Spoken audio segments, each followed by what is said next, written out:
Hello, welcome to Hellstormwargaming. My name's Mikey. Come here, hello, how's it going? Welcome to this live stream. Live stream, not video, I want to clarify. Welcome, how are you doing? Welcome to this Friday show. It's the last Friday show, I will say, I'm afraid. That's the real clickbait of the title. It's the last Friday show ever, okay? Sad day, what can I say? It's always sad here. I'm always announcing things that people hate, it seems. But welcome. I hope you're all doing well. Come in and say hi. I know we're on a little bit of a delay. So people are only just hearing the news, and I'm cancelling the Friday show. Very sad time. Sad indeed. But welcome. Hello. We're going to talk about the video part yesterday. Absolutely going cuckoo crazy. Cuckoo crazy, that video. Absolutely wild. One of my best performing videos in the first 24 hours probably ever. Maybe ever. But there's also some really big shit. Games Workshop have announced something really huge today. So we're going to talk about tournaments first, and then we're going to talk about the video I put out yesterday. So there's quite a lot to go over. It feels like it's like one of the couple of weeks where it's been really quiet, and then today it's been like huge, loads of shit happening. But come in, say hi, let me know who you are, where you're watching from. What's going with you? How's it going? Welcome. People really didn't like your video. They didn't, and I don't know why. People don't like, I guess they don't like being told that they're wrong, I guess. I don't know. Crazy shit. Why is it last Friday show? Because next week, I'll be launching the new studio. I'll be putting out an announcement probably tomorrow. Or Sunday, depending on how long the edit takes me. But next week, I am live streaming every day, okay? Monday, Tuesday, Wednesday, Thursday, Friday, okay?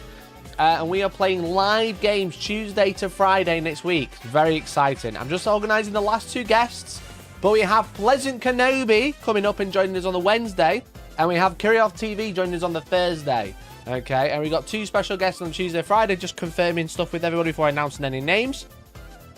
But every day, live game every day. I might even do the morning news as well. I might even do the morning news on Wednesday as well. But yeah, it's the last Friday show before the new studio is built. The new studio is done. The new studio is done.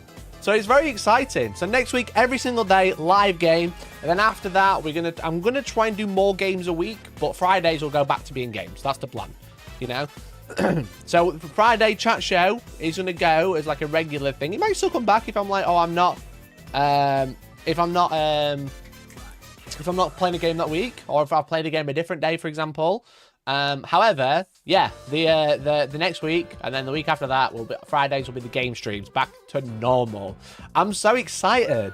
I'm so excited. It's been so long since I played a game on stream. I feel like I've forgotten. I'm going down tomorrow, filming our first video in the studio. Very exciting. Very exciting. Okay. I'm just going to write down to make sure I don't forget anything. I literally just thought it then. I should probably take a couple of things with me. But yeah, so tomorrow we're filming our first proper video that's not like the announcement, you know what I mean, like the showcase. Because I'm doing like a studio build video. Members have actually seen most of it already. So if you are a member, you want to become a member, you can become a member for as little as £1.99 a month, less than a cup of coffee, less than a Freddo at this point, let's be honest. You can become a member for as little as that. And if you're already a member, you can let someone else become a member by clicking the gift button and let them join our Discord, especially Discord in chat. And also, you let them see behind the scenes content, which there'll be a lot more of coming soon as well. Okay, I've just had so I'm filming a big video with Tom tomorrow, very exciting, in the new studio. And then my Elden Ring board game has arrived, so I'm going to do a video on that as well. I think I'm going to do that at the studio just because it'll look nicer, and I need a hell of a lot of space. I need a hell of a lot of space, dude. It's huge. So yo, Grimslayer, thanks for the gift. And be like Grimslayer. And also, if I'm streaming on YouTube and twitch.tv. If you can't afford to gift, that's fine. Maybe you've got Amazon Prime, you can use a free sub over there on Twitch. Let's try and hit 15 in total. Let's add them together. That'd be really sick. So we're going to be streaming every day next week in the new studio, live games every day. We're playing Age of Sigmar with Kirioth, and then I think we're going to be having 3 games of 40k. So we got like quite a lot going on, and it's going to be back to like Fridays. So, you know, Friday fun time. That's all I'll say.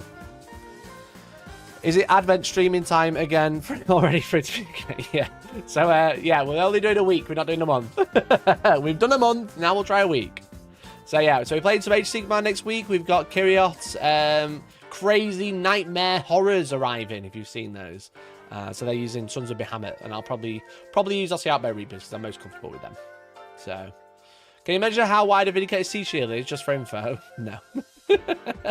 No, shan't. Oh, look, a Marine player on YouTube, aka cheater. That's true, I am. Don't you forget it. Don't you forget it, bro. Yo, mercenary, dude. Thank you for the 5. 1, 2, 3, 4, 5. Let's go. Dude, thank you so much. Trench Crusade fun. Thank you so much for the 5 gifted, man. That's so kind of you. If you've been gifted membership by Mercenary Key, make sure you join the Discord. !Discord. Let's get it on.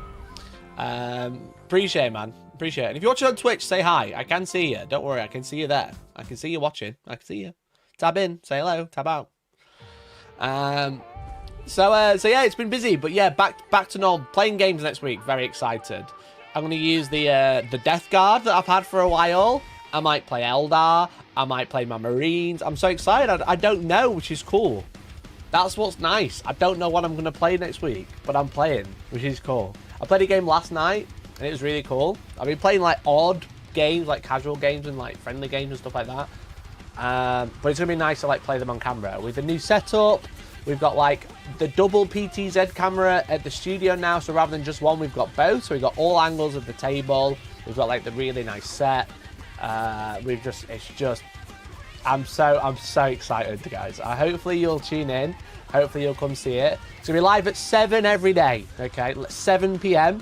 Same time as I normally go live on an evening. 7 till 10 we'll play, and we're not gonna play. I will say we do have a hard deadline, so we're gonna be like wrapping games up in 3 hours. Okay, not sweating or watching. Well, I say casual. It wasn't organised. You know what I mean? Friendly practice. So I played against Gladiator's Task Force Deathwing Knights last night. It's fucking brutal. so yeah, very, very excited. Before you start drama, let me grab some dinner. Give me like 5 minutes. That's fine. I've got 5 minutes. People don't like hearing the truth. True. I watched your video this afternoon. It was interesting, that's for sure. Well, I appreciate you watching, David. Hope you enjoyed it. Hope you took something from it.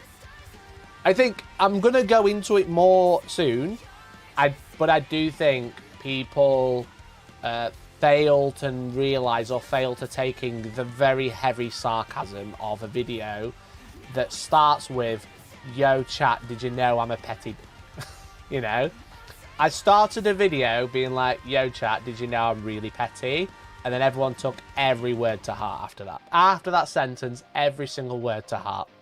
Even though I was like, did you know I'm petty?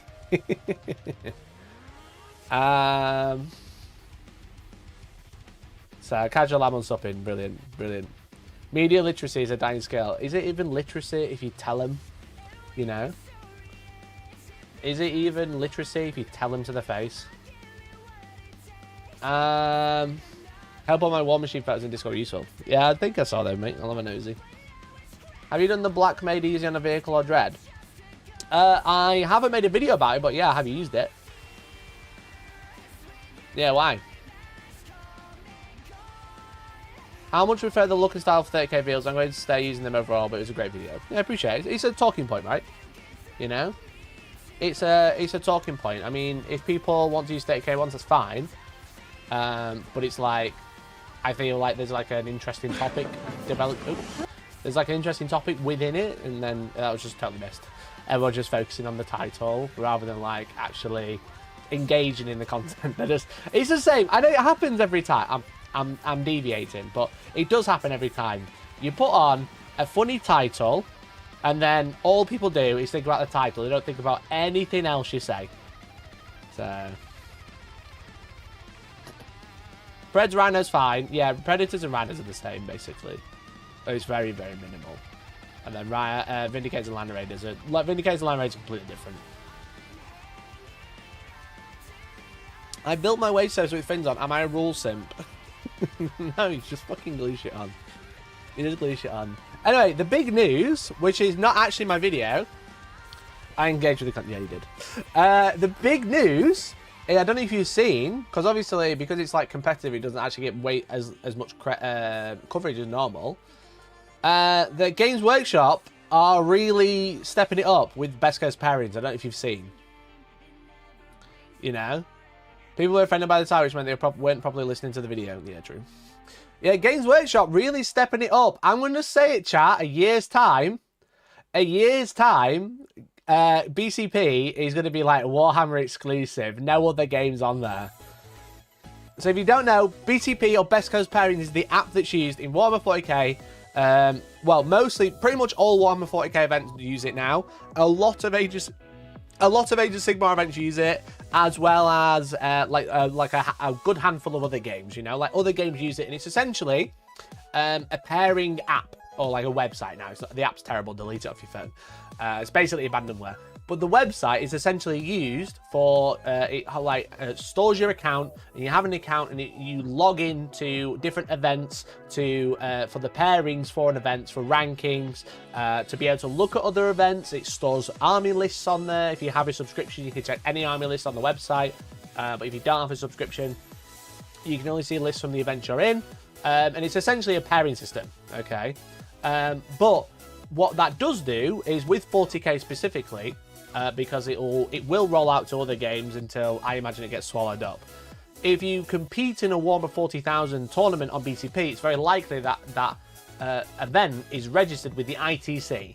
Previously, the independent tournament circuit, now the international tournament circuit, because it was bought by Games Workshop. So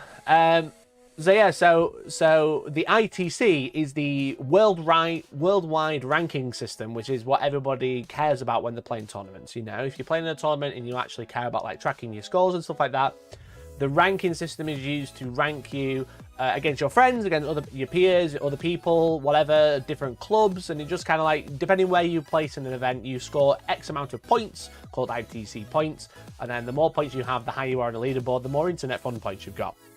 Okay, a few years ago, Games Workshop announced that they were essentially partnering up with the ITC, but partnering up was a funny, loose term for we've purchased it or taken over it somehow. Something's happened, whether cash was exchanged or not, I don't know, but they've taken it over, okay? And they've officially announced that they've basically taken over Best Coast Pairings as well, it feels like, okay? Or their partnership has deepened. You take that how you will. Key changes: the competitive Warhammer calendar. Last year was an exciting one for international tournament circuit with tens of thousands of participants and thousands of events organised by Warhammer has seen impressive growth. We've observed it all in action and taken note of areas for improvement and perhaps even a bit of innovation. After careful consultation with independent organisers, focus groups, Warhammer Studio, Best Coast Pairings and a dizzying array of metrics, we decided to make a few improvements to how the ITC works. Because what I should say is the ITC, when it was known as the Independent Tournament Circuit, was started by FLG, who run Las Vegas Open, or Frontline Gaming. They started the ITC. Best Coast Pairings was made by another guy, but the ITC as a whole, the ranking system, the concept of scoring points in tournaments for a ranking, was developed by Frontline Gaming, or FLG. And they run the Las Vegas Open, and we'll get onto it very soon, but essentially each year of ranking starts and ends at the Las Vegas Open in January. That's their flagship event, that's the event they run, right? It's the biggest event in the world, or has been, or will be, whatever. It's 1,000 players every year, basically. They turn up to Las Vegas to gamble and play Warhammer. What a place to take loads of Warhammer players. But yeah, so basically, Games Workshop took over the ITC, and now it feels like they're taking over Best Coast Pairings as well. Or they're just like deepening the partnership. Again, whatever, however you want to like consider it, you know. These changes will affect event attendees everywhere and considerably improve the event organizer experience, giving much needed tools and enhancements to the folks who selflessly dedicated their time and resources to put on great events for big and small. Yada yada. Here's the World Championships. Guess what? I went there once. It was great. You know. They're attempting to make participating and hosting ITC events easier, more approachable for everyone. Those changes are live as of today, and the rest will roll out over the next few weeks. To allay any concerns, Games Workshop is not placing the ITC behind a paywall. Hosting and participating in the ITC will remain free forever. Write that one down, everyone. Write that bad boy down. Get that screenshotted, okay? Get that saved. I've got it in video form now. Put it on YouTube. It's a great platform for storing things. Okay. Get that wrote down. Okay. Just in case. It might not happen. It might not. I might be like, you know, overthinking it. But like, you never know, do you? This is the big one. This is the big one, okay? This year, the 2025 ITC season will be backdated to begin on the 25th of November and ending at the conclusion of the World Championships of Warhammer in November 2025. So when they announced this, which don't get me wrong, you know, my events, so I've run events that participate in the giving out of golden tickets for the Warhammer World Championships, or the World Championships of Warhammer. I'm going to call it Warhammer World Championships because it just makes more sense. They don't call it that because they have a place called Warhammer World, okay? But the World Championships. When that first came out, I said, someone can quote me or find the clip or whatever, but I said that they want to take over the Las Vegas Open. They want championships to be the biggest event of the year. They want that to be the flagship. And I'm like 90% sure, maybe 91%, that I said eventually the ITC season will run to and from the World Championships, because Games Workshop don't like having a ranking system that they half own, part own, kind of own, that then resets on a random event that isn't theirs, okay? They're bringing all of this independent stuff, and it's been slowly, you know, it's like slowly and all at once, right? They've taken all of this independent stuff, the independent tournament circuit, renamed it to the international tournament circuit, so people don't kind of realize, and new people are like, oh, it's always called that, but it's not, you know? But they're bringing it all in-house, you know, which makes sense. I understand why, but all of these really big things that happen in 40k, because Games Workshop essentially sat at the sidelines for 20 years, while everyone else kind of, the adults dealt with it, you know what I mean? The adults in the brewery organised the party. Games Workshop was sat outside of the window, like, looking angry and stroking beards. But the thing I'm trying to get at is basically, for like, Games Workshop had no part of like the tournament circuits or anything, and it's only in like the past like 7 or 8 years, probably like 9th edition onwards, I would say. Mostly that's when the big things have been happening, but definitely in the last no more than 10 years, I'd say they've been like, maybe we should start considering that. What it looks like they're doing, they're just dragging everything back in house and making it their thing. You know, it's like rather than making their own and trying to compete, they've just kind of gone, well, we are Games Workshop. Let's just yoink it back in. You know. So whether that's a bad thing or not is another question. But obviously it's very funny that they've taken over the ITC and then gone, you know what, we're actually just going to make that reset for our event, not yours anymore. But they own it, so it's like whatever. But that's just like something that you like might need to be aware of. But what's weird or interesting is that they had the previous 2024 season end at the Las Vegas Open, which was in January, and now they are backdating 2025 season to the 25th of November 2024. So if there's anyone in chat who did really well at a couple of events in November, end of November, December, and January, including the LVO, you're actually doubling up on those points for this year, which is quite funny.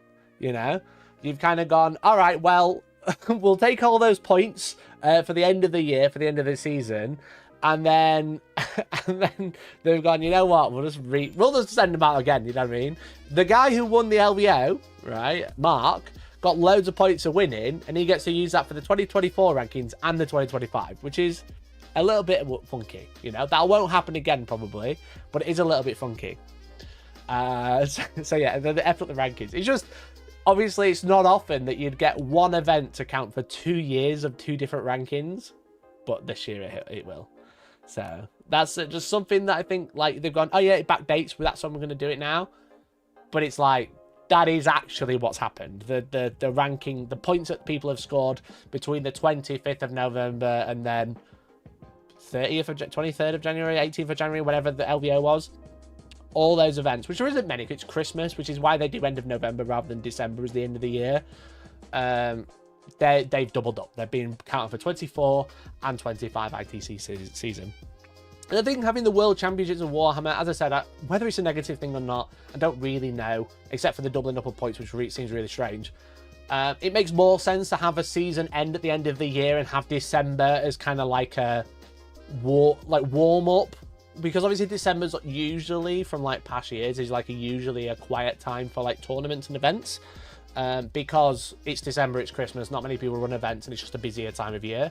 So having November as like the end of the season, and then like December as the warm up, and then January like LVO being the biggest event right at the start of the season, makes it interesting. But it also means if someone gets like horrendous scores, let's say your mate, in this instance, if your mate goes to LVO and does quite well, you're never getting past them because of they went to the LVO all year. Whereas before it was kind of like it's the end of the season, so they're like finishing off for the points.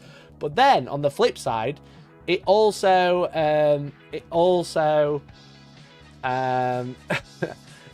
means that if someone gets loads of score points early, you know what you're working towards, and you might be able to overtake them, and they don't automatically win the ITC or hold top rankings for the ITC just because they went to LVO and scored loads of points at the end. So it's a little bit weird, you know, a little bit of a funny one. Lots of big changes for the rankings. So for the next season and beyond, the ITC season will start and conclude at the World Championship. So again, it's just this month, you know.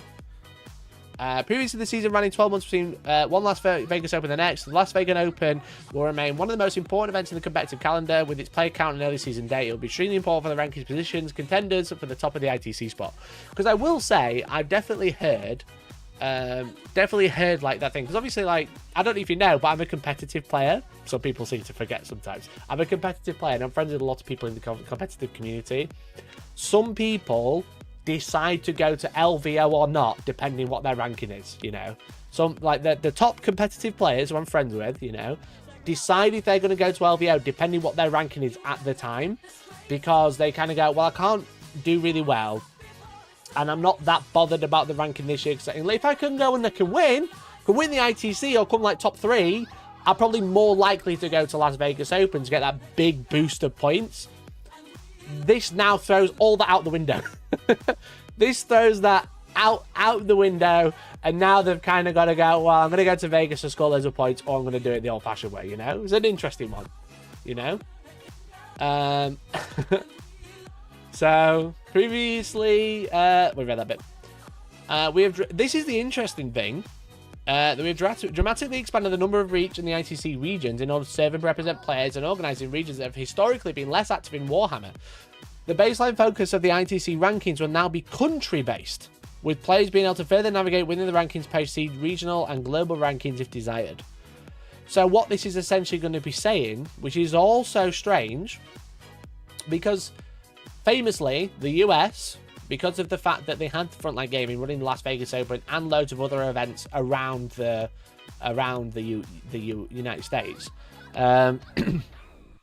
they've always had a higher, until recent years, they've always had a baseline higher point score per average player, because they've always had the biggest events. Because essentially how ITC rankings work is it's on the placing that you get in a tournament and how many rounds you play, but most importantly, how many players are in the tournament. And this is where the big changes come in.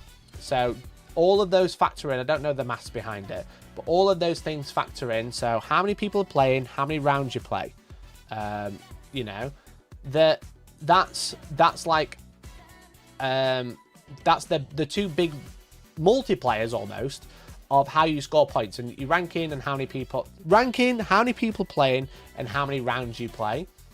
So the US has consistently, until recent years, had the highest ranking players because they've got the biggest events available. It's only recently where the UK has the UKTC, sorry, where they run big events, shove loads of tables in it, battery farm tournaments out, and people go to those. And now the UK players are getting more points because there's more events more often, because all the same people going to the same events every week, you know, every month. What this is implying that, because the downside to that is outside the UK and outside the US, if you play in tournaments, there's not that many big events. So your ITC ranking compared to global rankings is going to be terrible all the time. You know, it's because you don't have access to the large events to go and score loads of points, because the multipliers are how many people, how many rounds. and then where you place in. But so what I think what I think they're going to be doing is essentially looking at like the large events of a country and then going, well, they get the same maths as a large event in this country, even though they get 19 events. So let's say Las Vegas Open has X amount of multiplayer because of how many people is in. Well, this country only has so many players playing the country, and their largest event is like 50 people, not 1,000. So their ranking is going to be wildly different. You know, like the maths behind it is going to be wildly different per country, depending on the regional and local levels of play. You know, which I think personally I don't agree with, but also I think the problem is that the way that rankings are done when it comes to country, it's based on the country that you play the event in. So I feel like this is kind of like a fix of kind of like, well, if you play in this event, you score loads more points, you know. Because, yeah, like, jokes aside, as Pebcat has said, better go play one event in Antarctica if you win the best worldwide. You know, you won't score the... I don't know how the maths is going to work out. There's something we're going to have to keep an eye on and maybe ask for details for. But it's like, if someone's doing really well in the ITC, but they kind of can't really get any more because there's, like, no other big events or there's, like, big events they can't make, they could, like, if they're going for worldwide rankings, they could go to, like, a country with a smaller player base, maybe do really well and get loads of points to play like a 30-player event, you know, which is very interesting. So yeah, it's definitely a funny one, but there's lots of other things as well. It says regional local levels play a foundation warhammer community.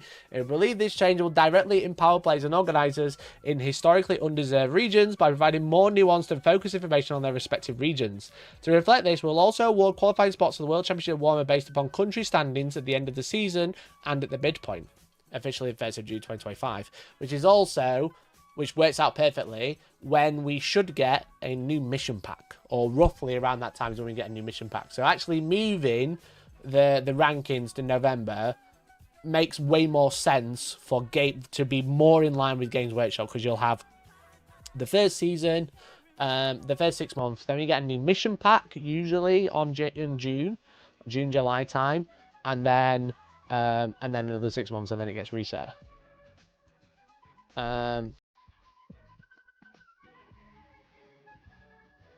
Undeserved, not undeserved.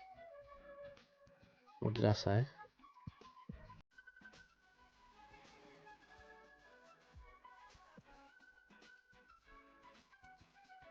I don't know what I said, I'm lost. Undeserved. What's that? Undeserved. Underserved. I'm stupid. I'm so stupid. Underserved regions. Oh, I'm an idiot. My apologies, chat. I was reading fast and I'm passionate, okay? I'm reading fast and I'm passionate. So yeah, so the midpoint makes more sense, but I'm definitely interested in the maths behind like a country that doesn't have as many players scoring more points. Because does that mean... Because the ITC ranking is supposed to represent, like, whether people like the ITC ranking or not, whereas I'm sure the comments is full of people saying, I hate competitive, you ruined it, you know? The whole point of it is the more points you score get you've had more opportunity to play against more people and you've overcome harder odds. Whereas if you get scoring the similar points to a larger event to a small event just because it's in a different country, that seems, personally, it just seems a little bit weird. You know, it seems a bit weird because obviously, like, as I said, like, if you only care about worldwide rankings, you could fly around the world, because people do. You can fly around the world, go to smaller events to win all of those, because potentially, like, theoretically, there's less people there, so there's less big players there. But are they big players because they have bigger events available? Is the skill set the same? I don't know. But it's just like... something to be interested in. So in addition, then again, I could say this. In addition, we have adjusted the rankings for algorithms for event sizes. The largest events will still award the most points, and smaller events will award less. But the distance in point allocation between the top and bottom has been reduced. And this isn't the first time it's happened, you know. This isn't the first time it's happened. There's been multiple times that they've kind of like reduced the gap, you know, to basically like the biggest events will score X amount of points if it's 100 players and this many rounds, and the small events, which is 5 rounds, 60 players, will score less, and they've reduced the gap again. Additionally, we want to incentivize events in the most common size ranges to grow where possible. Consequently, events between 20 and 64 players will see the biggest growth in point evaluation with each additional attendee. As events will be between, as will events between 128 and 256. Well, guess what, chat? That's really convenient because I have 2 events at 60 players. The more people, the more points. You know, we've got one in April 19th and 20th. Let's fucking go. Great time. Look at it. 5 types of terrain, 19th and 20th of April 2025 at the Outpost, my new home, my new place. Okay. And we also have All Stars Augurs. Let's go. Let's go. Come grab a ticket to the best events who are going to score you even more points. Even more points than normal. Okay. So, come score some ITC points. Where's my chat bar gone? Come score more ITC points. More tick points even. I can't spell. I can't spell. I did it again. So just so you know, you can score even more ITC points at my events. Just saying, 60 players, perfect size. Perfect size. What if I hired 59 other people to just lose their games because I'd be #1 worldwide? Well, that happened once with a certain player from, let's say, Fart, Blov, Snore. That did happen once. And they won the ITC. Anyway. So while every additional participant you make room for will increase the rankings value of an event, a little growth in event size of each of the most common current size ranges will yield most player-by-player benefit for all involved. So basically, smaller events like 20 to 64 are going to score you, are going to be more relevant in the rankings, allegedly, you know. More points in the rankings rather than just having to go to the biggest event. Smaller events are going to score you more points, maybe make a larger adjustment on your ranking, which is really cool. Really, really cool.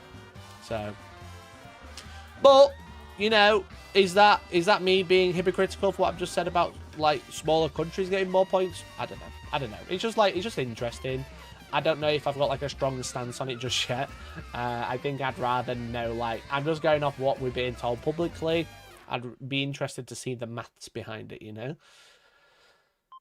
This will improve the relative value of significant events in smaller countries and regions, helping ensure a broader and more inclusive impact of the ITC experience on events of all shapes and sizes, and encouraging the growth and excitement of the scene and warmer events worldwide, which, you know, I can't exactly disagree with. You know? I can't exactly disagree with it. So...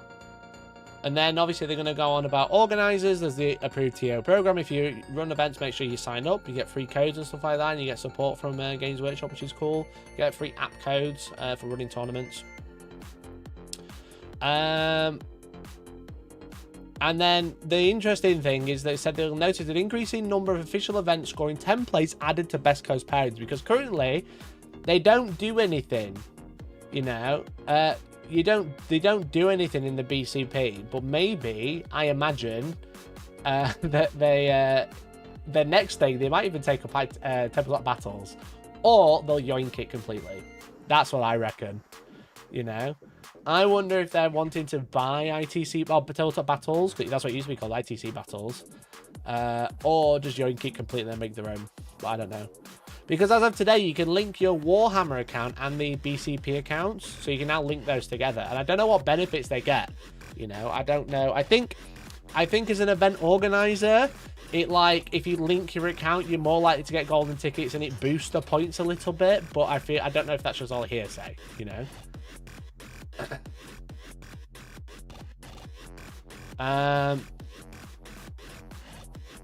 You can only use BCP if you have Warhammer Plus, calling it now.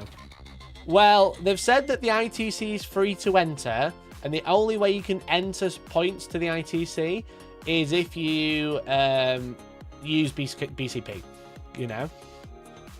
So it's definitely an interesting one. It means you will know how bad I am at the game. Yo, just thought.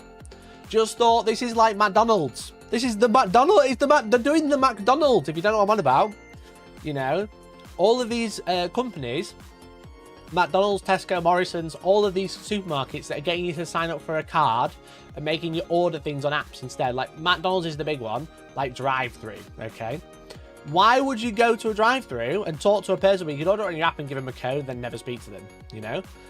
But also, there's a really good video on it on this actually. But basically, what a lot of CEOs and big companies want to do is get everybody on an app, okay? So rather than going up to a counter and ordering something, because when was the last time you went up to a counter and saw like menus plastered all over McDonald's? You don't. You get a private screen, okay? You get a little iPad to do it on. And what happens is, or what's likely to happen, and what people are starting to notice, is if you log into an account, okay, if you log into an account to order something, like on your phone or an app or whatever, if you order something a lot, they can have pre-adjusted pricings for things, depending if you order something loads, you know. You love a Big Mac and they're £7, and you order the Big Mac all the time. Well, guess what? Next time in the app, it's £7.50 because you order it all the time. You're always going to order a Big Mac, so why not charge 50p more for it, you know? Maybe I'll leave a link to the video in question, or find the video in a minute, to what I'm referring to. But that's kind of like what's happening in America, and then we're going to bring that to all over the world. But like, loads of companies are trying to get you onto a membership system, club cards, more cards, all this shit. And it's all so they can eventually make it all app-based. And then when it's all app-based, they'll algorithmically change prices for you, okay? It's called anshitification. But maybe Games Workshop want to link your My Warhammer account, so next time you go to a tournament and lose hard, they can be like, yo, did you know this unit's really good? You should probably buy some. I'm gonna randomly start advertising it on the website next time you log on your phone. You know, maybe next time you log into BCP, it's gonna be like, yo, just so you know, I know that tournament went bad, but maybe a new unit would help. So maybe that's why they want you to link your My Warhammer account. So next time you fucking lose a tournament, they can offer you a free fucking... What's happened to my stream? Dropped for 1 second. What was the 20-second delay? Yeah, so next time you lose a tournament with an army, they can be like, well, actually, maybe you want to start a new army because it's not really good in the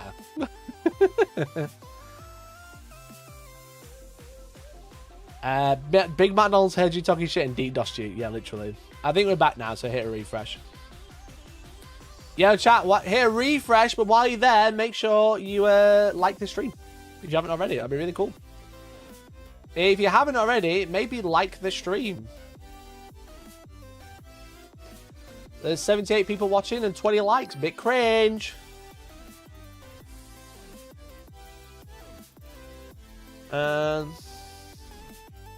YouTube's green. OBS is green on my end now, so I'm a bit confused. Should your broadband provider thought in your speed? Probably. Next week, Mike will be sponsored by McDonald's and tell us all. This is awesome. Is it working?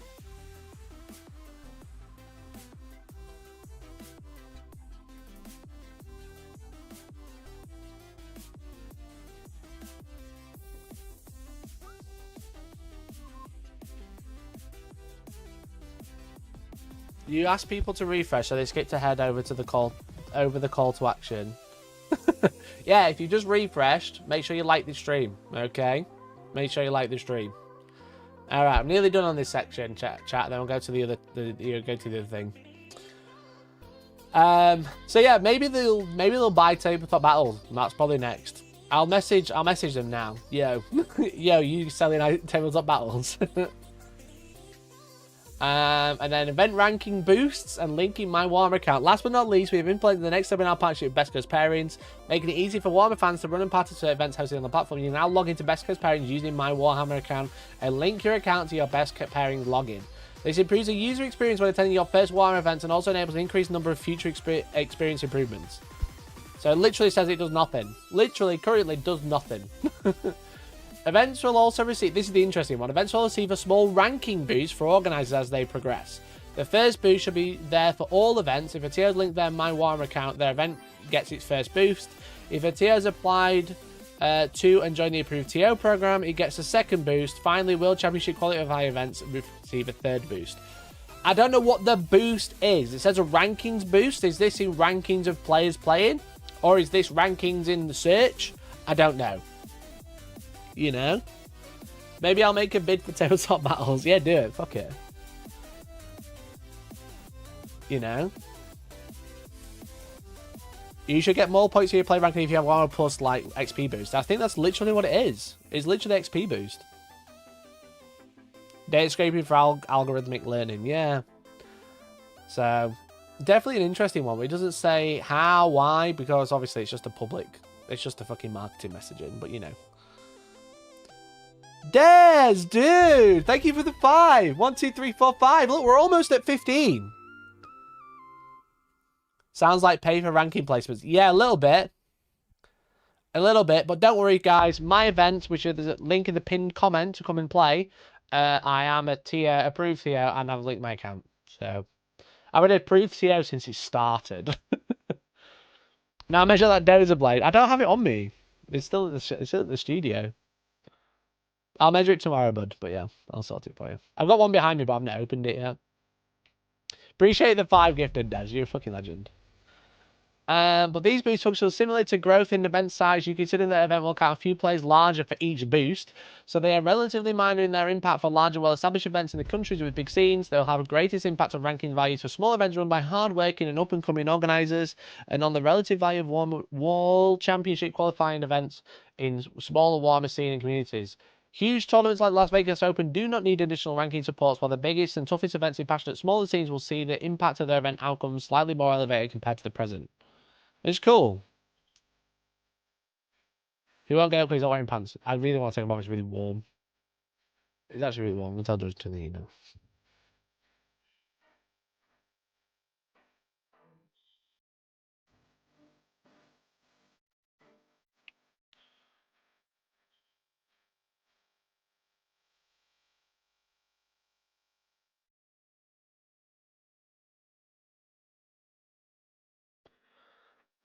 These changes will ideally accomplish a few things. First, they'll streamline the overall experience for players and organisers. I don't know how it does that, but that's fine. Second, they'll refocus entities to be an exciting, rewarding experience, not just the largest events and communities, but the entire world of Warhammer. Finally, we anticipate improved communication between communities and continue. I'll believe this bit when I see it. You know? I'll believe it when I see it. Damn, now I need a wetter statue of a Terminator. That's not a wetter statue, that's a life-size statue. That's the one I have, like, what? That's the one they had at Warhammer Fest, and then they shipped it to America and it never came back. Because Warhammer Fest was shit, and it never did work, and now they're never going to do it again. So, showing the proportions are crap. I mean, it's only the shoulder pads are a bit small. We will carefully track all results, outcomes, and feedback. We'll also spend time and energy thoughtfully assessing concept regions, such as multi-country regions like Australia, New Zealand, sub-regions of Europe, or the United States. So, yeah, they want the North. They want like North America and like breaking up. That's what they want. America has been desperate for 2 American teams in the WTC. This is the start. To ensure ranking subsets adequately support the nature and engagement behavior of each Warhammer community. Ultimately, we look forward to continuing the Ultimately, we look forward to continuing to iterate upon and improve the ITC every year for all organisers and players forever. Write that down. Definitely an interesting one, that's for sure. Definitely weird. You know, I think. Like, as I said, I think changing the ITC dates to the World Championships of Warhammer made sense and was always going to happen, you know? It was always going to happen. I'm surprised it didn't happen the first time, you know? It'll be Trumpland, Canada, and Mexico. Yeah, probably. But, yeah, so it just seems like... I'm just curious whether BCP will still be used for other games, you know? They've deepened that partnership and other games... If it's like by official, the official owner or whatever, not like an independence doesn't matter, you know what I mean? Like independently running Star Wars Legion event on BCP doesn't matter. But like companies like Atomic Mass Games, like Mantic, like whatever, might get annoyed that like Games Workshop are getting further into bed with Best Coast pairings that they use for their official events. Because now, when I imagine, shall we find out? If you go on the Best Coast pairing website, does it say log in with my Warhammer?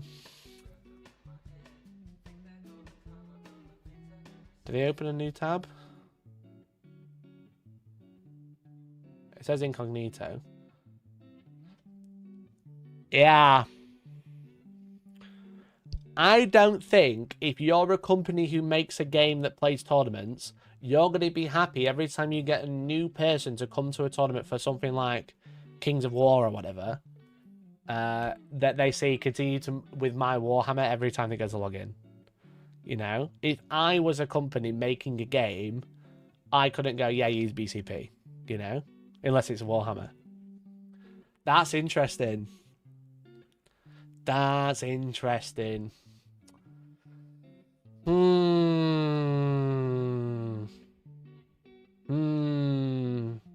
Very interesting.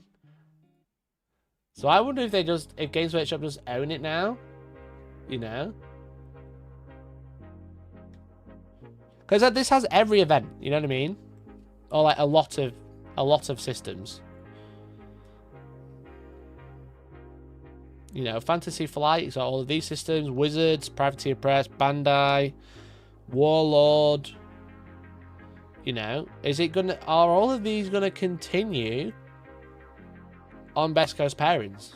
You know, if they're like, again, if it's an independent, if I was running an event, you know, if I'm running like a Mantic event or whatever, like a Halo Flashpoint event, for example, because I like that game. Am I going to be bothered about running on BCP? Personally, no. You know, personally, I'm not bothered. But like as a games company, like Mantic running a Halo Flashpoint event, are they going to be a bit annoyed when people see my Warhammer when they have to log in? I worry that opening up a Warhammer authentication service to the Best Coast ones might cause security issues. Yeah. Maybe GW are going to buy all those game systems and IPs. Yeah, well, they probably could as well, to be fair. I imagine Best Coast pairings is, like, cheap for them, you know what I mean? Maybe GW want to see how many people are going to other events. Yeah? And the thing is with it, is this is only showing that GW have, like, full control, you know? They have, like, full control over this pairing system. And, yeah. Interesting one. Definitely interesting. So, because basically what it's saying is, because it's linking, maybe what it's saying, what I feel like it's saying, is if you make a Best Coast Pairings account, you're basically making a My Warhammer account, you know? Because it's like all the same. I'm not like a security login database expert though, so I'm just a guy who talks about Warhammer on YouTube and talks about anime. So yeah, interesting development, that's for sure. Interesting development, that's for sure. In before GW rings on the tournament games make them look bad. I don't think they purposely sabotage anything, but I'm just a bit like, you know, that homepage starts looking a little bit more Warhammer related, you know, rather than being like completely independent. And then you log in, it says log in with my Warhammer. Yeah, interesting, definitely. So there you go. That's the ITC catch up for you. That's the news that we've had today, which is very exciting. And the news is that we're at 11 from 15 of our goal. Look at this. Only 15, chat. Only 15. There's 90 of you watching. There's 4 to go. Maybe you could consider becoming a member today, becoming a Prime sub today, which is literally free, using your Amazon Prime link to twitch.tv, because I'm multi-streaming on both platforms. And yeah, it really supports me and helps me out. So, real question is, will they make BCP search work? No. No, they won't. The concern for other companies could be if GW instruct BCP to lower the visibility of other company-based events.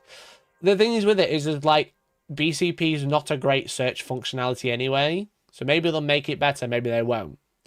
You know? But So yeah, it's like a huge search function anyway. But yeah, they'll start like putting GW events on the homepage and not other events for sure. Now I'm saying great cringe. Mikey still reads my garbage messages out. Okay, we'll just remove your message. There you go. Pepcac, I'm now going to ignore you until you remember. Will the Gromit mug make an appearance today? Man, if you become a member and give 30, then yes, I'll get the Gromit mug. Or the Wallace, I'll let you choose.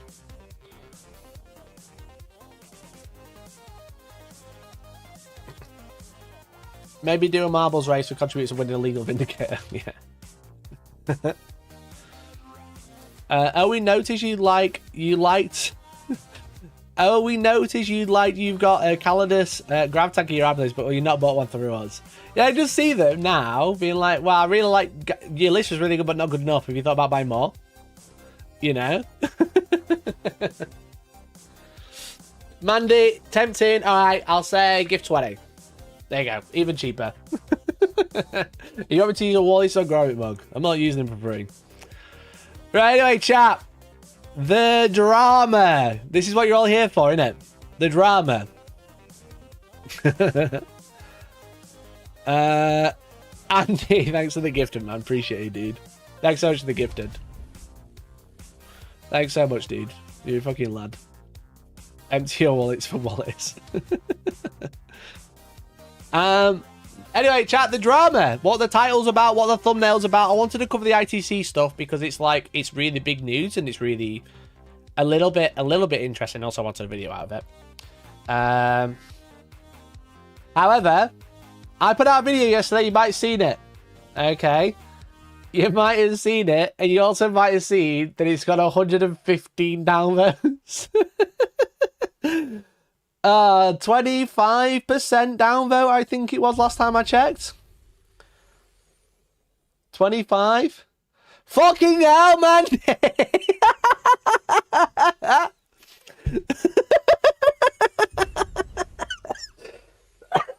Fucking Jesus Christ, Mandy, what the fuck?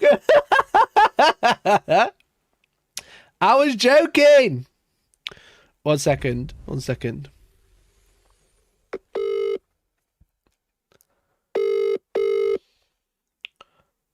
Hello? Georgie. Yeah? Prepare the mugs. Oh, no. Why? Can you put kettle on, please? Did you phone me to ask you to put the kettle on for you? No, I told you to ask you to prepare the mug. I've got a kettle on my lap. No. Okay. I'll go do it then. Okay. Bye. God damn it. Right, I'm going to go put the kettle on now. Last time, I lost like 50 viewers, though. Last time I put the kettle on, I lost like 50 viewers. Mandy, thank you so much for the 20. Appreciate you. We made the goal. I lost count. I love his anguish about this. I want to talk about the drama. Right, the drama's coming. Okay. Chat, I'm going to put the video on while I'm gone in case you missed it. You know I'm a petty, right? One's in chat if you think I'm petty, two if you don't. Right, context, all right? Space Marines, all right? Space Marines are my main army, all right? They're the only army I play competitively. But obviously, a really popular unit right now is a Vindicator. And a lot of people are choosing to use the Horus Heresy Vindicator. This is what it looks like. Do you spot the problem with this Vindicator compared to a 40k Vindicator? That's right, this dozer blade, right? I couldn't even scratch my ass with that Vindicator's dozer blade. I think this Vindicator is too small, hence it's still in the box. It's still sealed, all right? Because if I thought it was the right size, I would have built it and used it because I need 2 Vindicators for my list. I'm going to a tournament in like a month. I need 2 Vindicators. However, somebody, I'm not going to name any names. If they want to admit it, that's fine. I'm not going to name any names. Somebody told me I was full of horseshit, quote, because I said that this Vindicator is smaller, or at least I said, I think it's smaller. So I went out today and bought a space. Oh, it's got my order number on. So I wasn't even here, bro. I wasn't even here. Dude, papaya. Holy fuck! Holy fuck! Another 20! Fucking hell! You give for the chair. I'm gonna go downstairs more often. Georgia was like, yeah, I'll make the coffee, the tea. Now to drink from both mugs. Fuck's sake. Today I went out and bought an old Space Marine Vindicator, and I'm going to build these and find out if one is bigger than the other, because I'm pretty sure that dozer blade is going to have a significant difference to that one, which has nothing. It's nothing. The dozer blade she tells you not to worry about. I might even open it now, because look, before I do, either way, I win this argument. If I'm right, and this Vindicator is smaller, I get to laugh at everybody and call big cheaters for using a model that's smaller, it's molded for advantage, and I get to tell the person who said I was full of horse quote that they are actually the ones full of because I've proven it. However, if it's not smaller and it's the same, chat, you might be thinking, Mikey, you fucked it. You have to admit you're wrong. If it's the same size, I've got 2 Vindicators, lads. Just save myself 40 quid. Because you'll never guess where I got this Vindicator from. Who's the point of the Did anything else happen whilst I was gone? Using my link in the description. No. You can grab Jesus Christ, guys. Thank you so much. Thank you, honestly. Look, I won't lie. It's so cringe. I just appreciate you all, even if it is a bit of a meme. Fucking hell. So, yeah, I've got 2... Georgie's very kindly making us 2 cups of tea now. Oh... We need you to make a Vindicator mug. Imagine they make a 30k Vindicator mug, but not a 40k one. How have I gained viewers whilst I was gone? What the fuck? Guys, thank you so much, honestly. I really appreciate you all. Obviously, Mandy Papaya, absolutely being crazy, throwing money everywhere. Thank you so much. Obviously, everyone has been very generous. We had Mercenary, Grimslayer, That's Undead, and Andy as well. Absolute legends. I'm so out of breath. I've been up the stairs so fast. It's the charismatic chair. Yeah, everyone's going hype for the chair, clearly. You could drink from the cannon like a teapot, 3D print one. I don't think it'll hold water. I don't think it'll hold water. Give to members always bring more viewers in. That's true. You should all just give members all the time if you want me to see me to succeed. Thank you, honestly. Thank you. I feel awkward now to start my topic, but then I'm like, well, I've got to wait for the mugs now. I'm having someone edit a video for me, and it's got the fucking Wallace mug in it as well. I just said, one of my notes on the edit was like, just remove all the Wallace references. All the Wallace and Gromit references, remove them. I was like, be creative if you need to. Yo, Nolan, great. Thanks for the follow, bud. I really appreciate it. Can't do it all the time. I need to say subs to bully Scamrat. No, don't. Just ignore him. Forget about him. That's the real bullying. The real bullying is ignoring him. Oh, brilliant. No, thank you. Appreciate it, everyone. The wrong trousers. Brilliant. Oh, Georgie, my lovely fiance. Thank you for making me a lovely drink to drink on stream. Show them off. Wow, look at the happy family. I was downstairs, petting the cats, just trying to watch Merlin. Barbecue sauce. No. Thanks. Let the record show, I fucking hate these things. The drinking action's awful. The handles are in inconvenient places. I have had a very long week. I didn't need to look at these. I hate them so much. I'm gonna divorce you.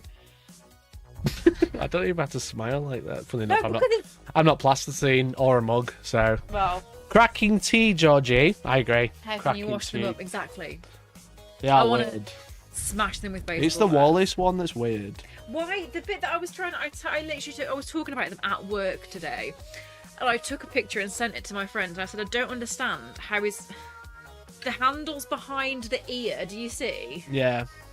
So then the So natural then drinking the drink- place is sideways. The drinking action, it's a very odd-shaped hole, if you'll pardon the expression. It's awful. I hate them. It's grim. It is grim. So... But should we pay Mikey more money to see the mugs? Well, that says more about you guys. It is weird. It is weird. People love the mugs. Don't you drink from the forehead? Well, this is the thing. I thought this, but then you get his eyes. then You get his. he's looking You get his at brow. You get his Yeah. brow in your mouth. It's very we'll weird. have a little POV. Like, that is... Imagine that coming towards you and steam coming out of it. No. Careful, you might spill it. Oh, fucking hell, God. Might spill his brain juices. Awful. There's your thumbnail. It's like Toby jug energy. I hate it. Yeah, the Wallace one, the Gromit one, even the dog. That one's not too bad, to be fair. The dog. Except for that, it's got like extra weight here, so it feels like you're gonna It's tip not it. the 1,000-yard stare though. Like, Jesus. He's seen some shit, that dog. It's so hot. I can't put 5 it down. more members for Georgie to drink from the mug. It's got tea in it, and I hate tea. You so hate tea, yeah. That's actually... I forget that I've just scrammed a coffee, so I didn't want another That's coffee. also somehow worse than having to drink from it anyway. You need a grommet mug with the colour changing nose. That'd be borderline cute. I mean, Rudolph, almost. Please hold it with both hands. No. I just hold the ears. That's one of the worst things you've ever said in front of me. You're gonna burn your hand off. Don't. Oh my god, it's so hot. Yeah. See, Inky's come up now. I hate that. Ow. Anyway, I'm gonna laugh at comments now, George. Appreciate you. Are you gonna play the clip I sent you? Maybe. I sent Mikey a really Don't insightful clip, so enjoy it. True. So, enjoy. Thanks, babe. Appreciate you. You better. Right, anyway, chat, thank you for all the gifted. Appreciate you. Hope you enjoyed the bit. I put out a video yesterday and it didn't go well. Well, it did, but it didn't. I said like 25% downvote, I would say. Of the 500 interactions, 100 of them are downvoted, roughly, if you want to round it. Or 2025, whatever, because I put a video out with this thumbnail and the title, all of your Warhammer friends are cheating. Okay, and the stats, absolutely boss. Look at these stats. Hell yeah, dude. Look at that. This blue line, that's what it's doing. This grey dark patch, that's my normal video. Okay, average video, what it's doing, absolutely to the moon. Okay, we call that chat to the moon. However, why am I getting so much hate? Okay, so the video, if you don't know, starts with me being very sarcastic. Okay, because I literally start the video like this. You know I'm a petty, right? One's in chat if you think I'm petty, two if you don't. Right, context, all right? Space Marines. A lot of people who are watching, regulars, all said I was petty. The first 8 seconds about me being petty, you know? I was being petty the entire time. Don't type 1 now. We don't need you to type 1 again. The point being, stop typing 1. Stop typing 1, bro. The point being is like, sometimes, now maybe you can correct me if I'm wrong, because like I'm not wrong, it's the people who are wrong. Sometimes I feel like my aggressive sarcasm is like lost on people a lot of the time. I thought if I started the video saying I'm petty and then going over the Vindicator being slightly smaller and then the paper hole incident, obviously the letter from 2 years ago having a hole in it rather than using a ruler, I thought I was quite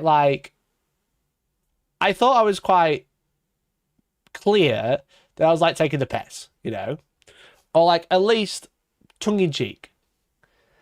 Now, I think there's like a valid argument in like the middle of this video where I'm talking about modeling for advantage, you know, but I kind of go, everyone's a cheater, I hate you all. Here's an interesting conversation about modeling for advantage and how it's been like a problem forever. And then give me money for doing science with a hole in a piece of paper. I thought I was like super clear, but I'm like getting some hate, some valid criticism, some invalid criticism. And I thought it might be fun to have a look at the criticism I've got and thank Andy for the £1 111. I was going to say £1 1T1. Thank you, mate. Appreciate it. But Mikey, listen, of course everyone has autism, which means we don't understand sarcasm. This is a solid argument. They can validate any action. Trust me, bro. That's true. That's true. You can be like a dog with a bone when you get an idea. Isn't that right, Gromit? Brilliant. So like the Vindicator problem, because that's what a lot of people are talking about, is like an interesting one, okay? Because obviously the whole point is like a Vindicator comes with a dozer blade or siege shield, should I say, and the 30k one doesn't. The siege shield's massive. The 30k doesn't have one. It's a different shape, you know. And I think like that particular instance is a bit of a meme because I'm poking the hole through a piece of paper. Thought I made that clear. However, I think there's a valid argument about modelling for advantage and not building models properly to make them smaller, a la the wave serpent. Hence, the thumbnail is about a wave serpent, and I bring up the Facebook group that's arguing about wave serpents. Also, to whoever's this wave serpent is that I found on Google, I do apologise, but you haven't stuck your fins on, okay? So anyway, I thought it'd be funny to have a look at some of the comments. Now, I have replied to some of them, but I thought it might be funny to look at some of the comments that I received for this video because I said people's friends were cheaters. Super you chat, know? £3.95. Only $20 GW approved vehicle bases can save us from cheaters. Bob, thanks for the 5, mate, and Lambo as well, thanks for the pound. Yeah, there's some interesting conversations that have arisen from it, definitely. But it's like, I'm getting a lot of vitriol, which I think is quite funny, you know? I'm getting a lot of vitriol. The main comment, I think I zoomed in too far. Ape of Justice calling me out. Mikey casually using 2 Vindicated stream so he can claim the VAT back. Not that I earn enough to do VAT, but you know, it's a loss. It's a cost for a stream, that's all I'll say. Sorry, this is BS. Without a very scientific banana size comparison test, no one will ever know. That's true. Need a bent banana. The shield wouldn't bend. God bless you, Tournament Andes. Keep chasing the meter, you beautiful neckbeards and slightly overweight bastards.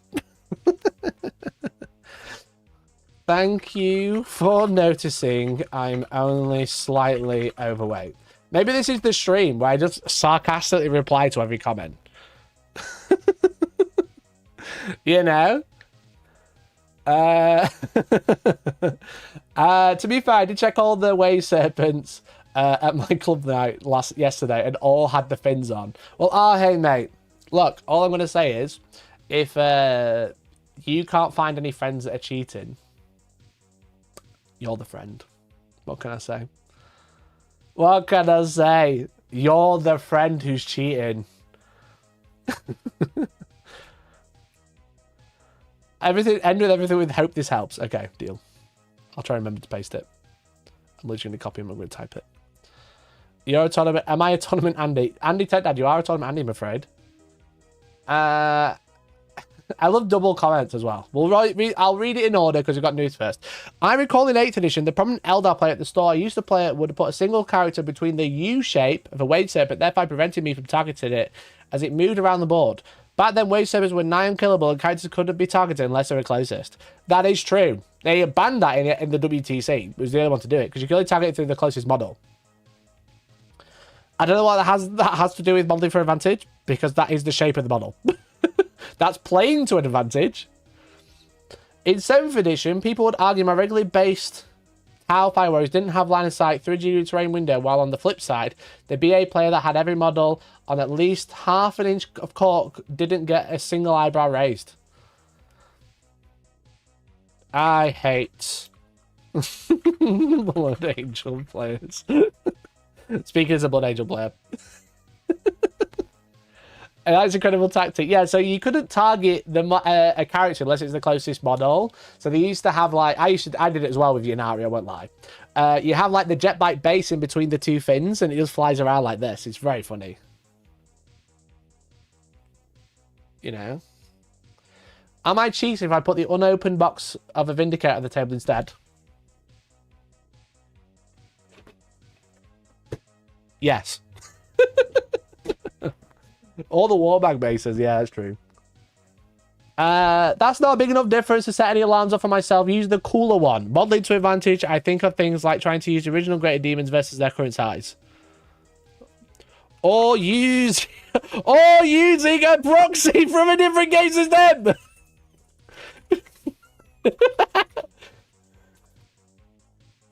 True. Hope this helps. Oh my god, that's so close. They're so close. They just like the irony of what they're saying, you know? The irony of what they're saying. I will never play competitively because of people who care about this stuff. Fair. It will be hard to play if you don't follow it. Hope this helps.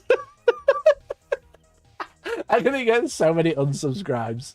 I'm gonna get so many unsubscribes. Except the dozer blade was an upgrade before 10, so it's legal to build the kit without it. Oh, this is where it hurts. Member for 10 months. Stephen, please. Please, Stephen. No. No, Stephen of 10 months.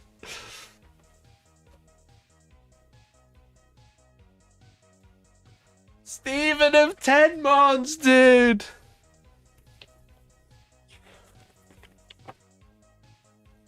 It doesn't... Oh, it does say optional.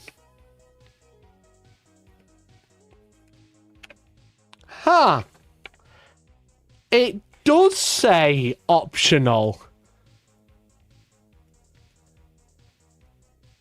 Huh.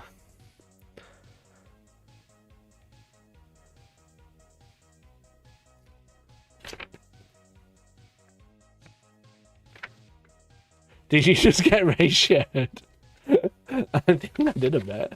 Did I just get ratioed? Yo, chat! Chat!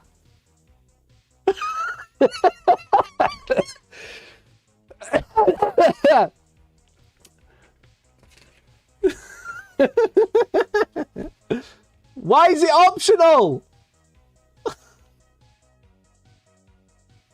Sorry. Stephen, no! Stephen of 10 months, no! Chat, someone find the wave serpent instructions now.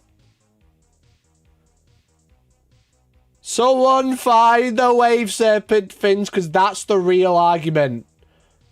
That's the real argument. Get the ukulele out. Chat, this isn't the most modern one. This isn't the most modern instructions. Fuck. No, I agree. It used to cost points back in the day, Steve.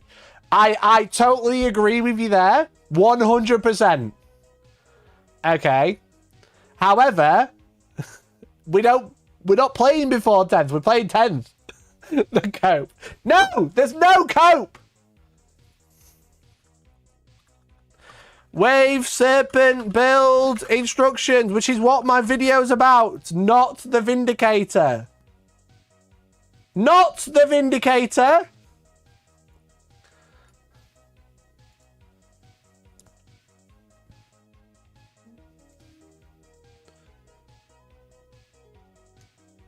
Super chat £5. Do you want a hand moving those goalposts? They seem kinda heavy. Daka, I'm unmodding. Daka, I'm unmodding unless you donate another 5 saying sorry. Your video is about the Vindicator. No, you are stupid and dumb. You are stupid and dumb. Look at the fins. They're not optional. Those fins don't look optional. Do they? Do they? They're all instructions. No, they're not. These instructions are older than half your audience. The point stands. Vindicator never better. Chat, does anyone want to buy a Vindicator? Chat, anyone want to buy a Vindicator?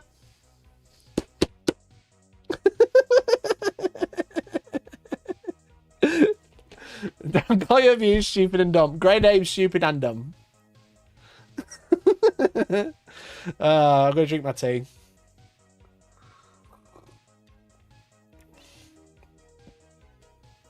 Now, this is the real reason why Vindicator should be legends. Mike in that model also. This is the official instructions. When were these posted? 10 years ago? 10 years ago? Let's build. Where's this from? And welcome. I'm John. 8 months ago. Here we go. John, Guys, unique wargaming. Show me some unique instructions. What are Let's Build videos? What are they all about? Well, Let's Build video, I take a model kit and I'll show you how to... He doesn't show the instructions. Show me the fins.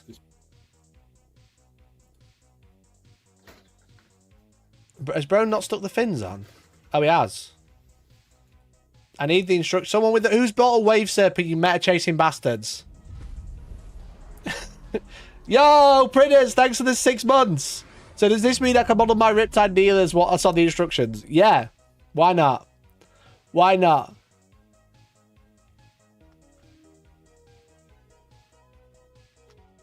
But the Siege Shield was free in 9th edition but gave you +1 save. The Siege Shield is an ability. The Siege Shield is an ability in the game. If you go to Vindicator, not only is it toughness 11 with a 2-up save, which is higher than pretty much any other vehicle, that's especially like on a Rhino chassis, it has an ability called Siege Shield. If you don't have a Siege Shield, how does it use the ability? So you say you don't take the shield? No, I'm not saying that. No, I'm not saying that. I'm saying if I actively leave off something from the kit, the instructions have thrown me. I won't lie. The instructions have thrown me, but the vehicle, because I don't know, when did this box when did it become in this box? You know what I mean? Is this new? Is this current? Because then it's saying it's optional, but then it has a rule called Siege Shield. How can it use Siege Shield if it doesn't have a Siege Shield? You know? Watching a live stream of someone watching build being killed. It's got armor plate on the front. Hardly. I got that box somewhere during 9th. I feel like, yeah. Is this like an old, what year? 2024, to be fair. How weird. Got the photos in members chat in Discord.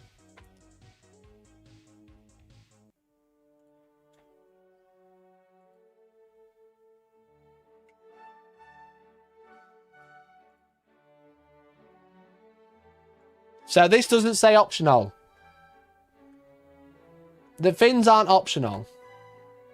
Well, well, well.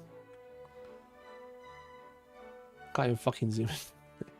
I'm so fucking triggered. Well, well, well, well, well. Not optional.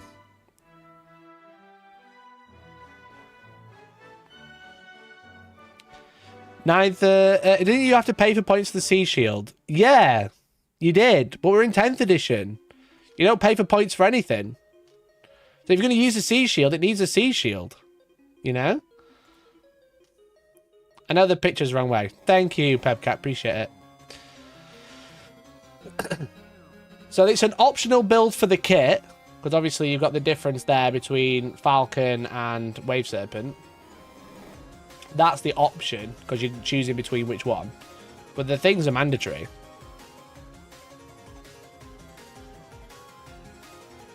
I didn't think they did. They didn't bother changing the instructions when we release it. No, I totally agree. I totally agree. I don't think they've updated the instructions. The Sea Shield is ability, not war gear. But it, but it's an ability because it's got a big dozer blade. He's got a big shield at the front. That's why it can shoot in combat with a blast weapon. How does it shoot in combat without the thing that lets it shoot in combat?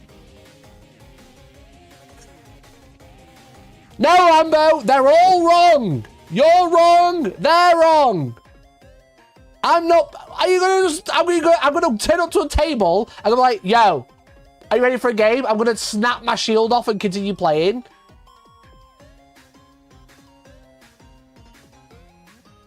Is that what you're saying? Are you saying I could go up to a table and I can just remove parts of my model because I don't want to use them? But then I'm going to use the sea shield that's not present on the table to get an ability.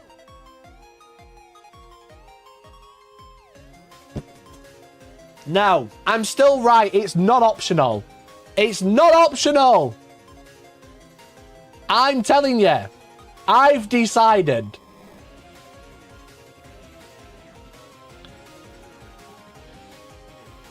No, Stephen. Hope this helps.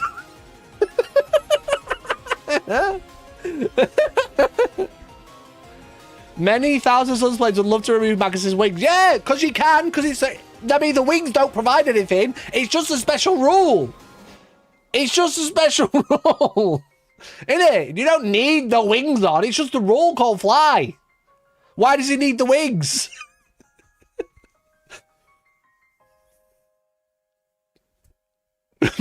Holding on to that L. It's not an L! It's not an L! The picture shows it with the sea shield!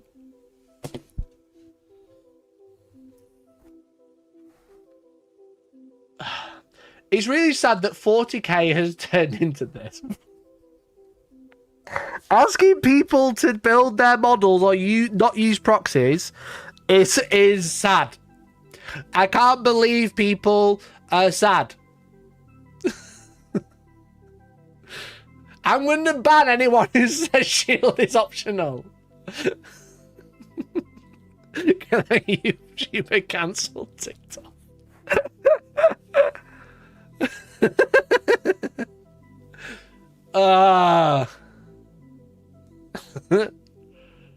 I've ruined Warhammer because I said people should build their model. Cracking optional shield. Fuck off.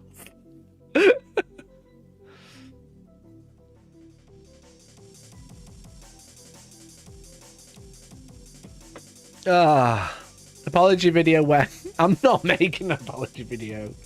It's a piss take. It's a piss take. And people are getting called out, being like, you're calling me out. 30k Vindicators. It's not a Vindicator. It's a Deimos Siege Vindicator, which is not a unit in 40k. This is a Vindicator. Vindicator. Okay. Vindicator. Okay. Vindicator Siege Tank. We don't have a Vindicator Siege Tank. Where does it say 40k on here? Let me know. Let me know. Where does it say 40k on this box? It doesn't. It doesn't. Nowhere. It says Warhammer the Horus Heresy. If I use an Age of Sigmar model in 40k, there's Vindictors. Are they the same? Are they the same? Can I use Vindictors as a Vindicator? It's got the same name. No. That's a proxy, and I'm sticking by it. It's a siege tank. How is it siege without the shield? Might say on the bottom it doesn't say 40k on it. Let me have a look.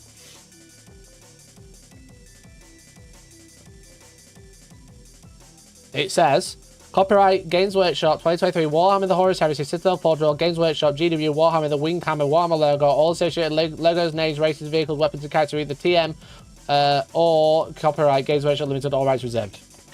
I did check. GW said you can use them in a stream. Show me in a rules document they said that. Marketing doesn't count. Marketing doesn't count. What about your Bile Predators? Yeah, I've checked the size. They're the same size. Check the barcode. I literally did. That was the... There's the barcode.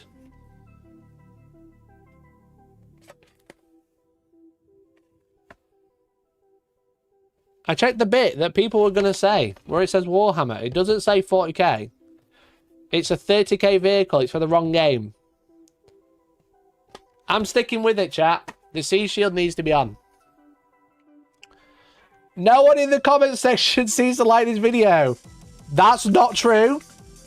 Hope this helps.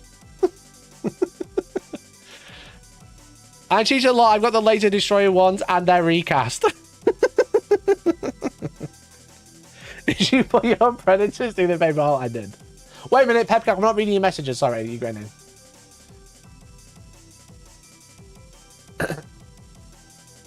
GD said also so you can use Heresy era dreadnoughts in the game. Yeah, you can in Legends. Go for it. You didn't put the Dozer Blade on the Heresy one scan video. Zap. I hate you.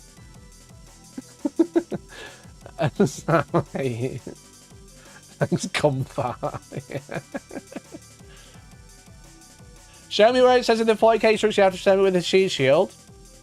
I'll show you. It's on the floor down there, mate. It's just there. Why have I been listening to this argument for 2 weeks now? Because he's got a Sea Shield ability. How does he use Sea Shield if he doesn't have one? I'm telling you, those instructions, they just fucking reprinted them. They've just reprinted them. Because don't forget, they're not even in the same department, let's be real. They're not even in the same department. The people who write the rules and people who make the models and make the fucking build material aren't the same people. You know? Don't they have a list of standings that are allowed to use as a proxy for said models as a PDF? I don't know. In friendly games, probably.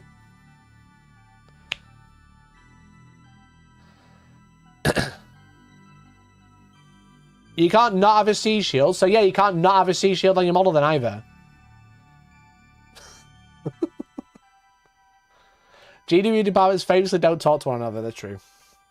Nobody cares what vindication you use. Nobody. Actually, they do.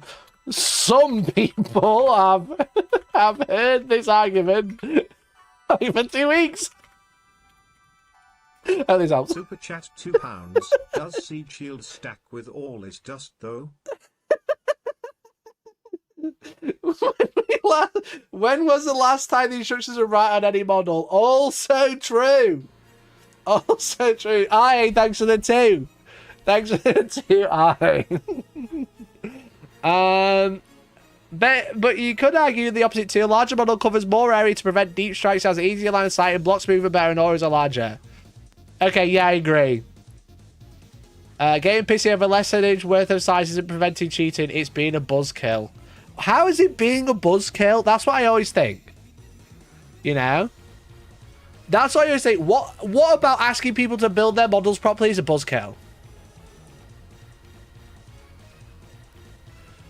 You know? Like, what about that is a buzzkill? Like, this is right. I agree.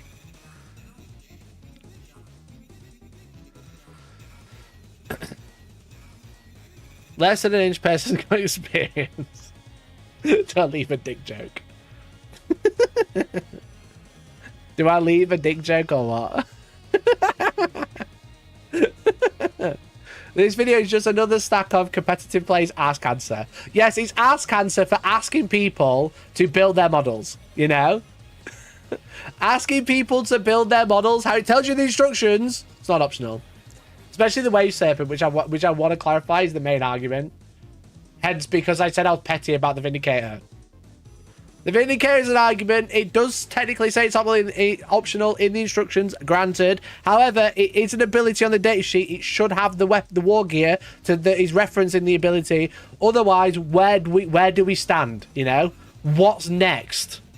You know, sometimes you have optional guns, but if you just don't stick them on and use the other one, then that's cheating as well.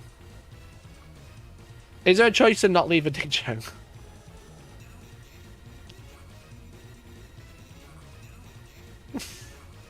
Fine. Would you allow someone who's supposed to be on a 60mm base on foot, 1 foot on a 40mm base? No.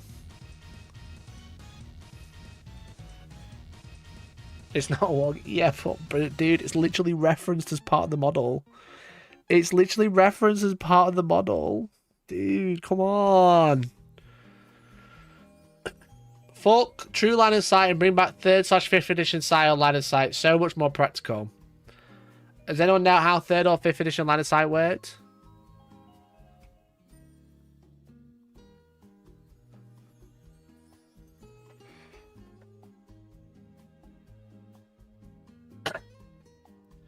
And the choice to leave an object optional. True. You know? The thing is with it is, who builds a Vindicator without the Sea Shield unless you're using an illegal proxy that needs to be approved, like the 30k one? You know? Who doesn't stick the shield on? And the reason being, it's got a 2-up save, which no other tank does. It all has 3-ups of that chassis. It's toughness 11, which is high because I think that's the similar to, I think a Predator's toughness 11 as well. But it has the Siege Shield ability. If you don't have a Siege Shield, you're not using the ability. That's my opinion.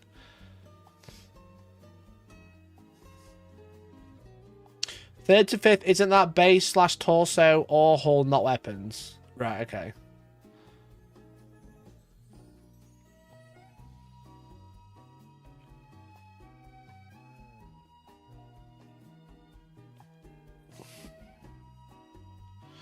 Speaking of line of sight, look at the latest video discussion to see an important lifelike simulation on why the dozer blade being on the front matters.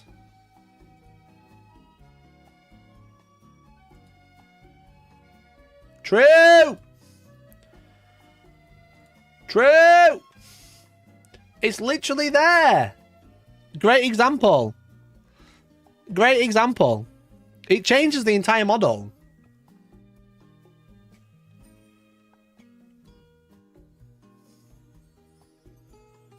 If there are no 3rd edition line of sight rules, they must be pension age. That's what I'd say. I said that to someone because they said something like, I've got 2 Land Raiders. I've got 2 Vindicators or something like those lines. And they're both metal. And I'm not changing them. And then I said something like, your pension on the way as well, bro.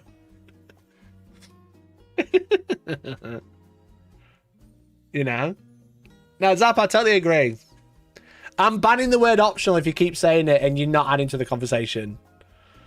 If you keep saying optional, I'm banning it. Alright? Try me. Try me. Where's Mercenary? He'll do it. I'll breathe and he'll ban you.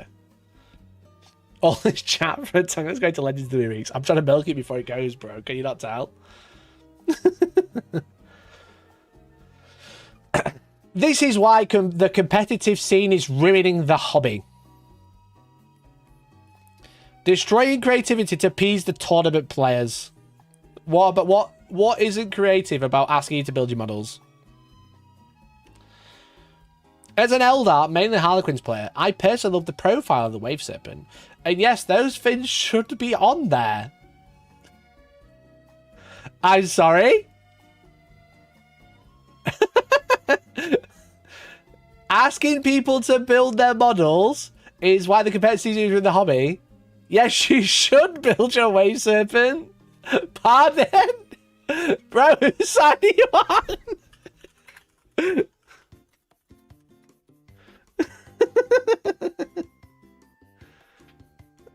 God damn.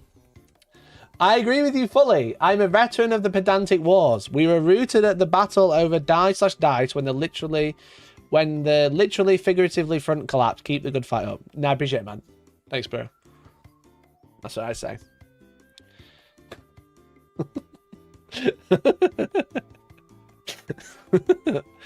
This also goes into the square hole in my wallet. True. Hello, Papaya! This is one of those situations where 997 players will probably not care if you be the 30k model, but there'll be that 1% that go upset. In that instance, in a tournament setting, so the TO and Mikey's the TO is giving his stance. For casual games, just agree with your opponent. For events, bring at your own risk. At least Hellstorm events, we know the answer on this one. That's true. This comment was optional though. He was wrong and can't handle it. True. Now he's deflecting. Oh, I thought you were talking about the comment. Now he's deflecting to the Eldar. Half the video is about Eldar. Half the video is about Eldar. This is what I was talking about. See the petty remark. That half the video is about Eldar. The thumbnail's got Eldar on it. The whole reason Tournament plays are ruined the game.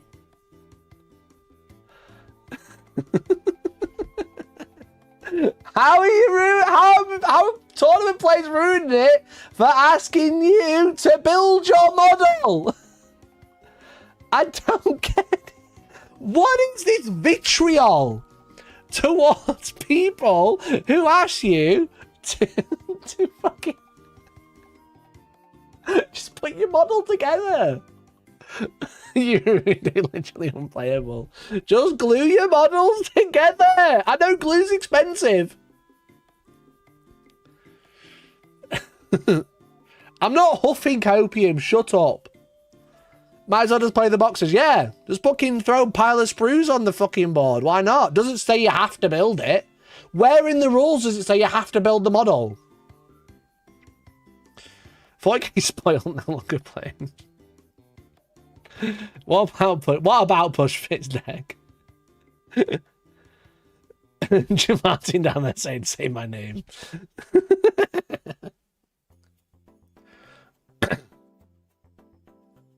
That Wally mug is full of liquid copium. It is, yeah.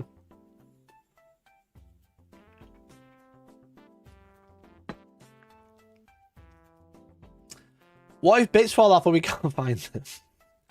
You're fucking useless, aren't you? Let's be honest. If you drop bits and you can't find them, you're useless. What are you asking me? Just glue it back on. Don't lose it.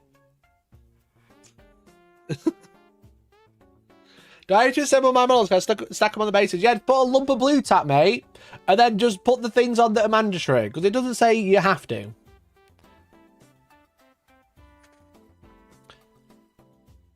In the original article about Heresy Legends, they said you can use 30k models of 40k data sheets. Warhammer Community isn't a rules document, though, is it? It's not a rules document. If I go on warhammer.com, it says, like, Vindicators, like, seize the front lines and decimate the forces. That doesn't mean it always does. That's not how the rules work. It's a marketing tool, yeah.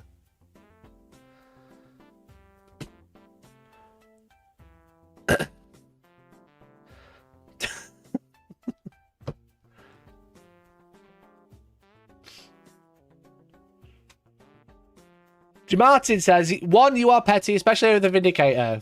2, if you're going to call me on stream, call me out by name. Martin, this video is all your fault, but I thought it was funny. I thought, jokes aside, I thought there was like a really interesting conversation to be had, but I wanted to layer it in layers of northern sarcasm that people just don't get. You know?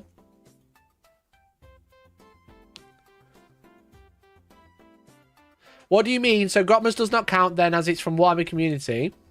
Grotmas didn't count from Warhammer Community until it was in the app. All right? The rules app. So no. Yes, I am saying that actually. It didn't count until it was in the app. That's when it was official legal rules. It wasn't in the app until 1st of January. Okay? Am I not making myself clear? Warhammer Community is not a rules document. It is a marketing website that gives you updates about things, but it doesn't tell you how to play the game. And it's not the place to get the rules from unless it's in a document that's hosted that says it's a rules document, like the balanced data slate or the rules document. An article isn't a rules document. What are you saying, bro?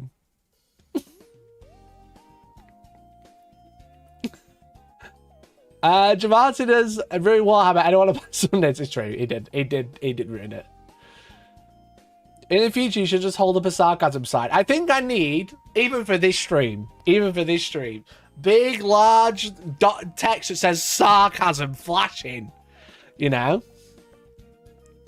Can I cut down the...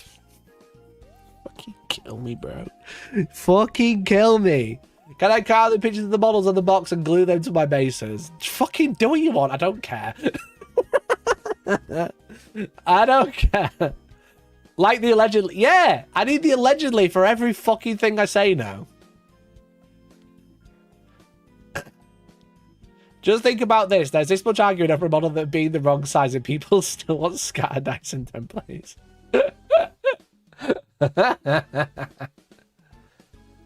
It looks 3,000% better. Do you know what?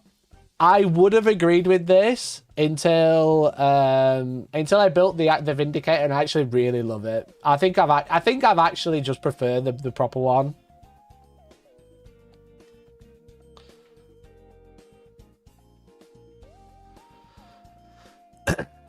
Understanding sarcasm is not optional. Just have a big neon sign in the background where you press a button. It says Jamartin did this. He did. Your scientific experiment didn't account for the exhaust pipes. I talked about the exhaust pipes on stream and also this. Just saying, Jamartin. Do you need a warning intro? There may be sarcasm. Yeah, literally. You'll have no apology. Jamartin, gonna have to get banned until I get an apology. Stop being petty. No. Thanks for calling me a friend. I would have taken this into account, but you did the European way of using commas instead of dots and then change the last three. Can't take any of this paragraph seriously. I can't take any of this list seriously because it starts with commas and ends in full stops. Should have been full stops all the way through. Thanks for proving that any game system with modeling for advantage is fundamentally broken. The bases should be the only thing that are counted and the models should be purely for decoration. Which I agree with, but they don't have a base. They don't have a base. What if a model doesn't have a base? I agree. I think, jokes aside, I think silhouettes for models would be way better. Because then you can build it however you want. Even though you can't build your models however you want anymore without extreme conversion. But I totally agree that I think a silhouette system would work so much better. Mikey, you can't actually kill my Terminators because Warwick says they're indestructible interstellar knights. Actually true. Actually true.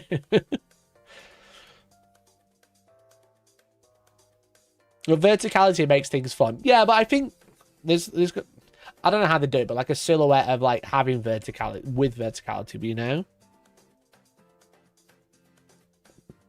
You wouldn't say like you can only see the base, but you'd be like the base and X high or whatever. Because then you could be like, do you see the box that it's in? You know, the box that it exists in. So don't worry, I haven't been taking this seriously. Steve, I'm gonna lose sleep over the things you've said to me tonight. And that instruction manual is gonna be like, it's like, do you know like the Akira meme? Akira! Akira! Dong! And it's like the optional logo, the cogs. The cogs appearing in my sleep. I can't sleep tonight because I've just got cogs appearing in my eyes. I'm like about to drift off. And it's like, Akira! Bing! Do you know which one I mean? That one. I'm not gonna show it. My point stands. My point does stand. I was gonna read one. And then I saw this one. This just reminds me how fucking lost, stupid, and petty competitive 40k has become. It's literally a arslur argument. Mr. Tumner's 1987.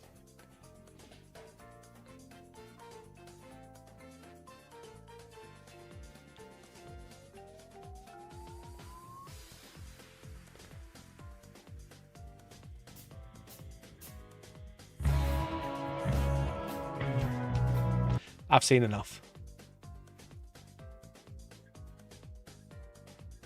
You know I'm a petty...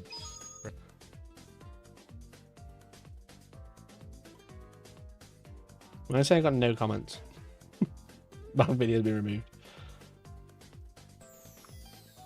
I've seen enough, chat. It doesn't work if I can't find I can't find the fucking comment though. God damn it.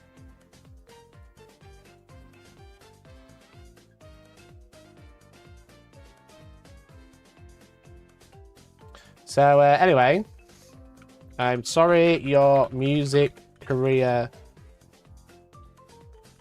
didn't take off.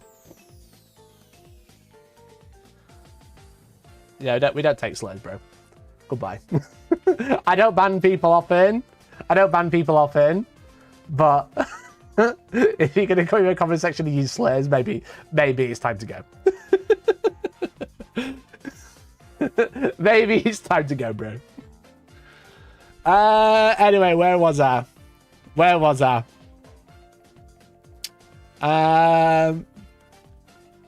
You forgot to include this else. How is that petty when the bro was using slurs in my comment section? How is that petty?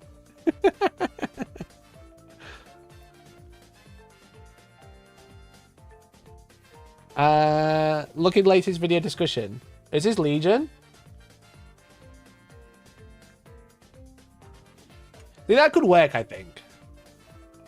You know? Something like that could work really well, to be honest. Let's be real.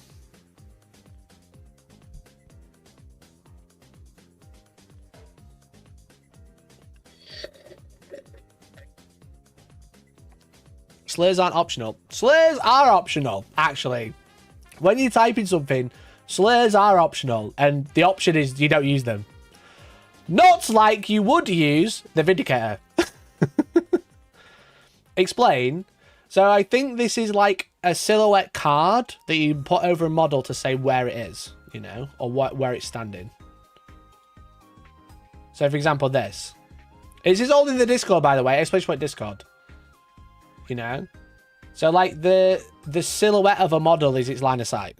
Rather than like where the physical model is. Because I do agree, true line of sight is a real funny one. But for example, on this Stormtrooper, you can't see the arm sticking out. You see the main part of it. You see the big rectangle. If you look down and be like, can I see that model? You put a silhouette in front of it, I presume. It's how it works in Infinity, and I'm presuming how it works in this as well. You know? This arm isn't... You don't draw a line of sight to the arm. You draw a line of sight to this guy. And the same with, like, Kenobi, because he's obviously overhangs his base a little bit. You wouldn't draw a line of sight to the bit overhanging his base. It'd be the bit above his base. So, really, that's probably the best way to do line of sight. Because true line of sight... Because, again, that's where true line of sight really falls over, like the things I brought up. You know? You've got a model with a bolt gun. You put a bolt gun in the air. You can shoot the bolt gun in the air. Which is obviously dumb, but it's technically how the rules work. Whether you like it or not, okay? Whether people like it or not, in the comments or wherever they're going to leave a horrible comment about me, you know? If you put something in the air, then it can be shot, you know? The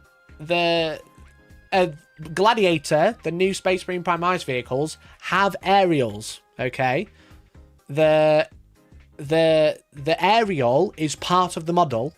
You can kill a Gladiator Reaper or whatever, 160 point model, by shooting an aerial. That's not me being pedantic. That's not me being like a gamey twat. That's how the rules work. That is legal, okay? I don't agree with it. I don't think it's fair.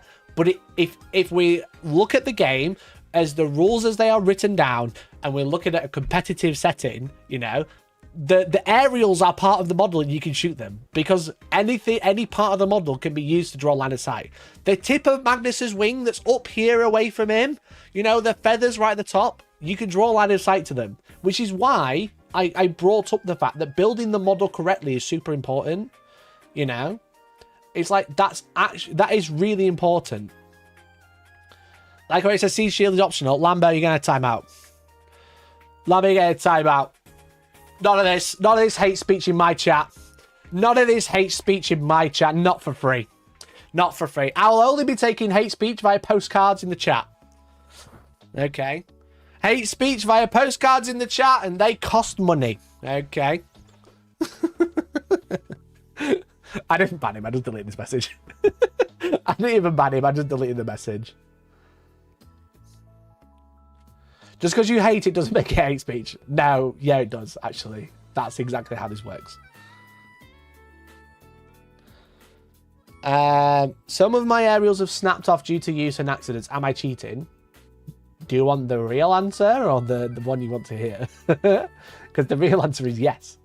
I am doing it too, because my aerials have also snapped off. You know? Yeah, technically that's wrong. Is someone going to pull up the optional aerials? Because I don't think they're optional. Super chat £3.96. Optional shields are optional. Shut up! Smiley face. Thank you for the 5, dude.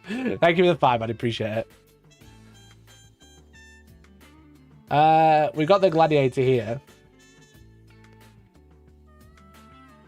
If you shot an aerial, it wouldn't do 10 wounds, that thing. Yeah, but the thing is with it, Super chat £5. It's like true. Where it says a siege shield is optional whether you like it or not. No! No, Lambo! No! No! Thanks for the 5. It's not optional.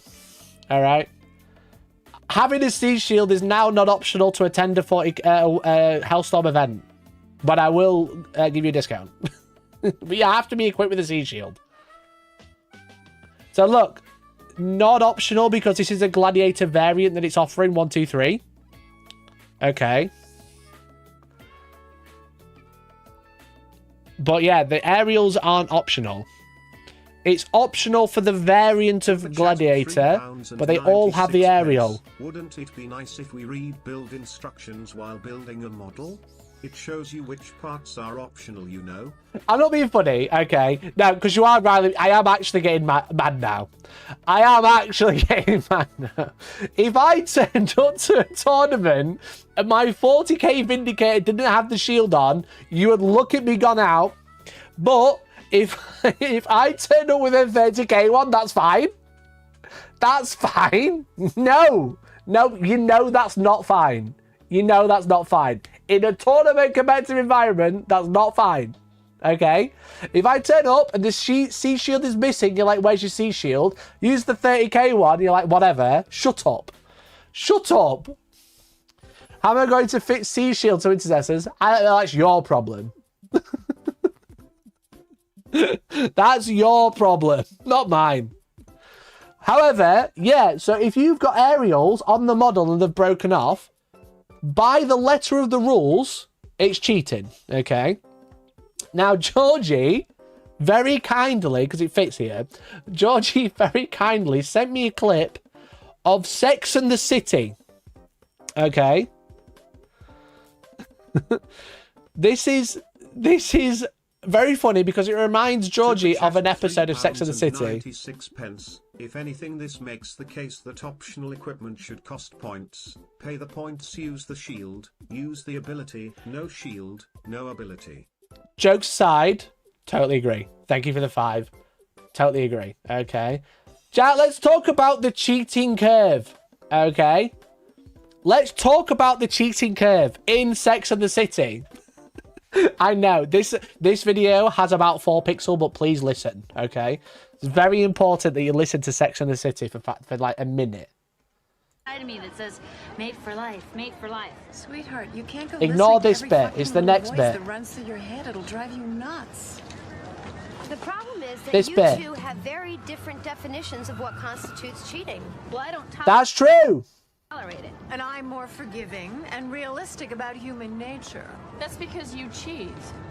I just don't think that you can define cheating in absolute terms. You're saying you think it's okay to cheat? Well, I think maybe there's a cheating curve that, and someone's definition of what constitutes cheating is in direct proportion to how much they themselves want to cheat. That's moral relativism. I prefer to think of it as quantum cheating. Look, the fact is, the act of cheating is defined by the act of getting caught.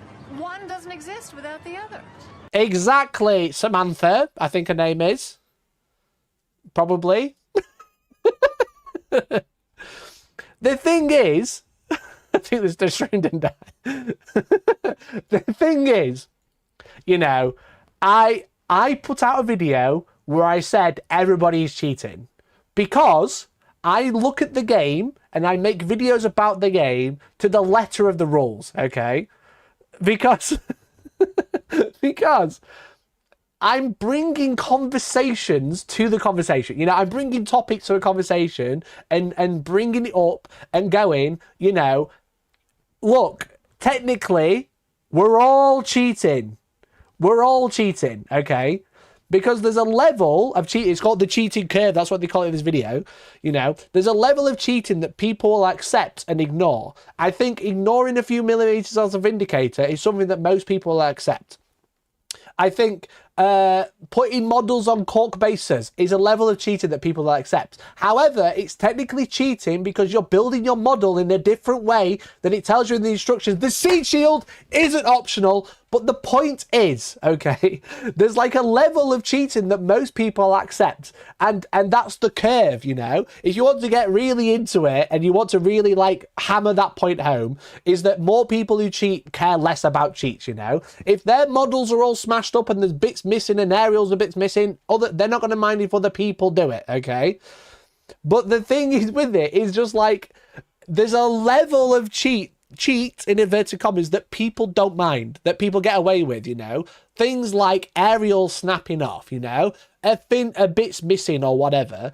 But I think there's like, as a very real conversation about starting at the inception of a model, i.e. I bought a wave serpent, but I didn't like the fins, so I didn't stick them on, so my model's smaller, so it's easier to get around corners, is very much cheating compared to, I've had this model for years and it's a bit smaller now and it's just, they've made a new one that's a bit bigger and that's a bit different, you know? And there's a level of acceptance that is it is fine. I'm not going to sit here and ban a Vindicator from 30k because it is a nicer model. It's newer, whatever.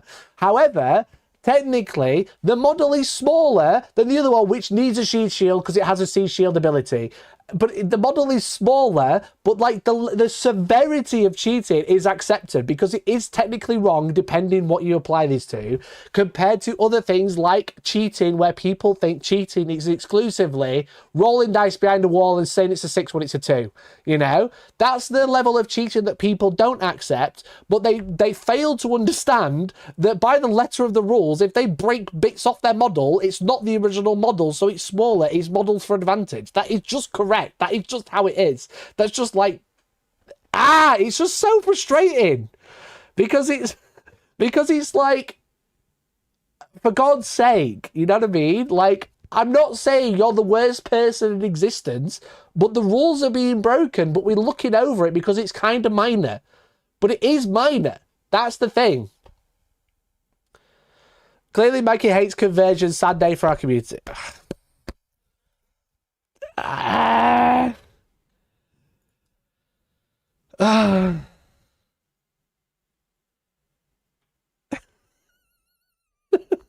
Update to the Hellstorm rules pack. Can I use my Horus Ares in Vindicator in place of a Space Marine or Chaos Space Marine Vindicator? That's it, carry. The problem is that you took definitions. We got a new copy pasta. Chat, we got a new copy pasta.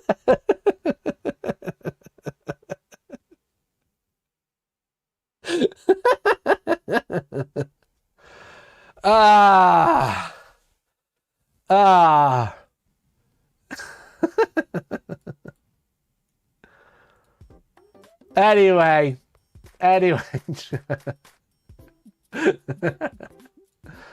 I think there's a lot of people. There's a lot of people in this chat. And they just don't get this bit. There's a lot of people in this comment section that don't understand this bit.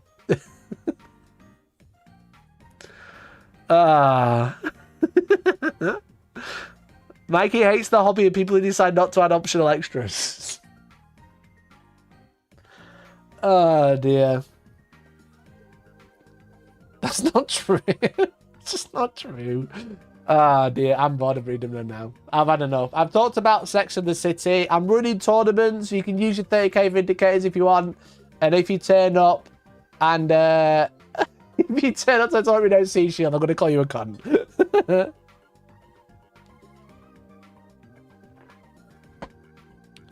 Seriously, the intro was a big red flag. My video or what? Is that what you mean?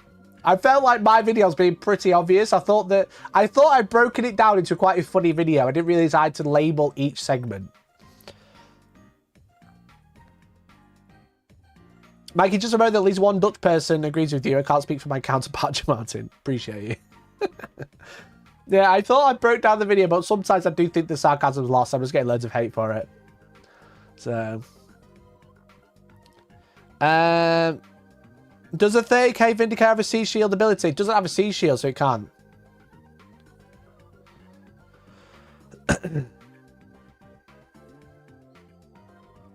I thought my video comment was really concise. Have you left a comment, have you? You know I'm a petty, right? One's in... Oh, I keep zooming in too far, so it's like fucking...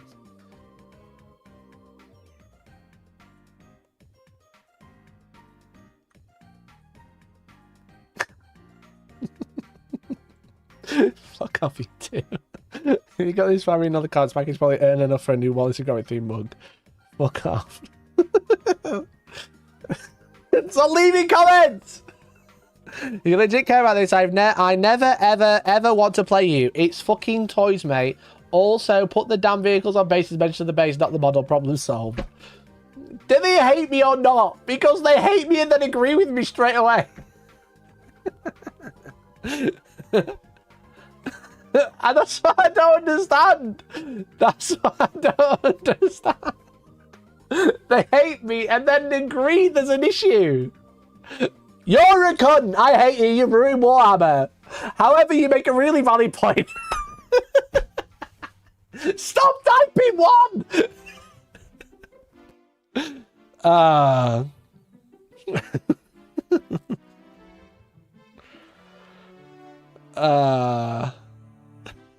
Like he said, the first line about being petty. It's just the one. I'm gonna wake up and see ones and cogs. That's all I'm gonna see.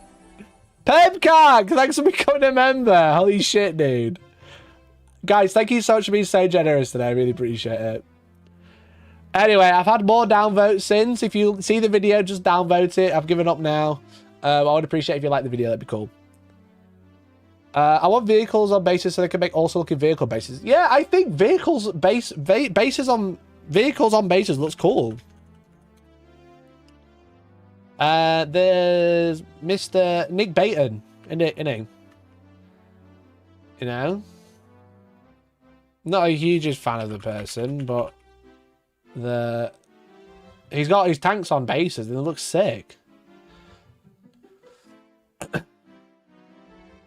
That looks fucking insanely cool. You know? That looks insanely cool. I really like it. We go round and over. I think vehicles can go on square. You know?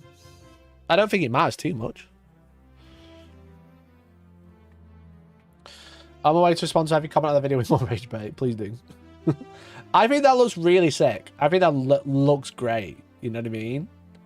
And I don't have a problem with that, and I don't think it's an issue, and I think it works really well.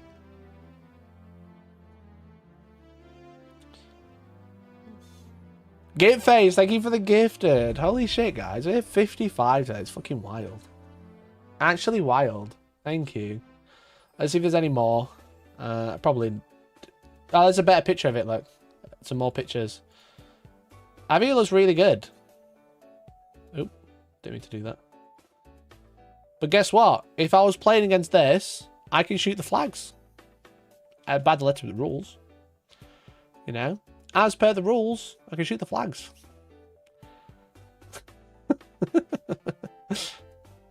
Just saying. I'm just saying.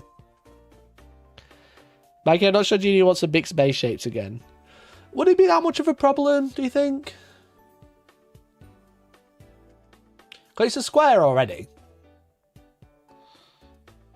It's already a square. What difference does it make? Sass, stop leaving comments and just say one.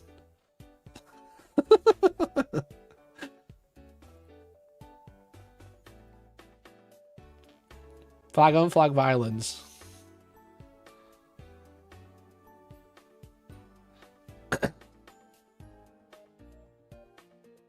Yeah, you know what I mean? I don't know if it makes like a crazy amount of difference if you've got a square base and a round base in the same game. Is that just me? Squares are for old world. GW doesn't want old world to affect other systems. Well, yeah, and I know, like, I'm sure there's like a logical reason to avoid it, but like in-game wise, bro doesn't even use the right bases here. He's on a huge base. That's the wrong base.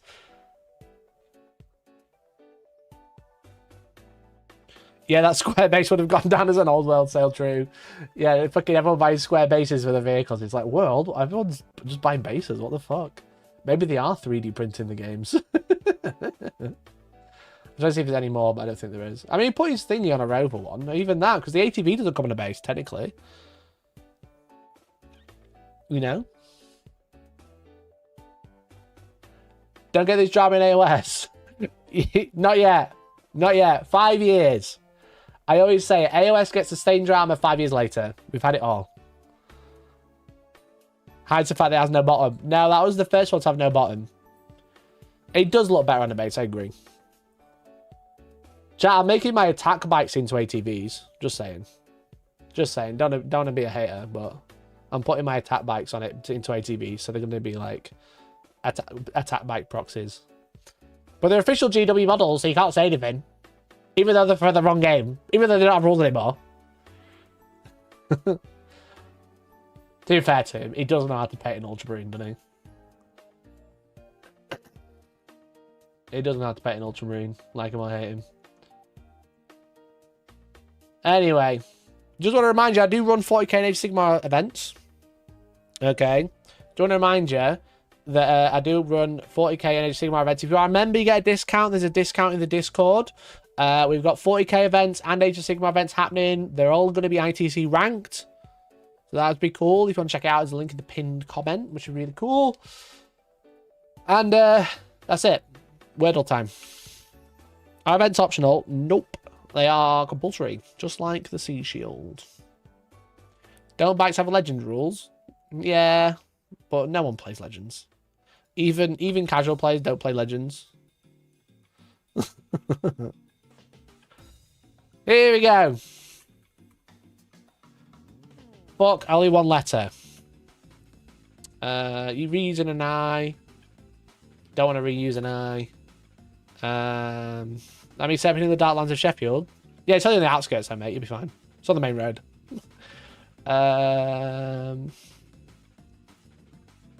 Lamed.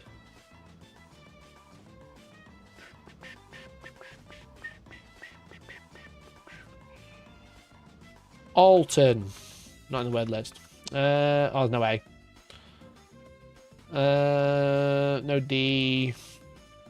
Gravy. G-R. No way. Oh, yeah, got to consider. And there's no E. I'm stupid. There's no L or E in that word.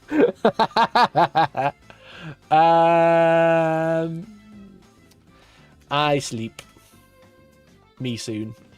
Holy shit. There's no P. I already knew there was no P or S. I'm so stupid. Are you allowed to backseat help / random nonsense? I've only ever been here for sarcasm. 1, appreciate you.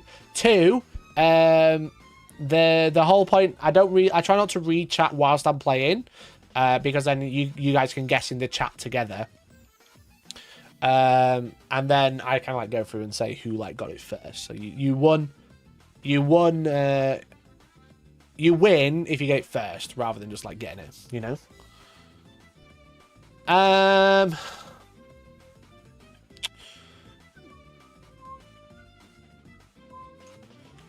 Bleep. No pay. No pay. Blur. No E.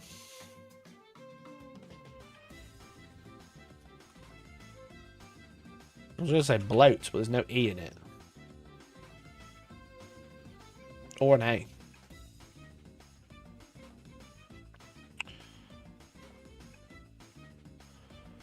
I don't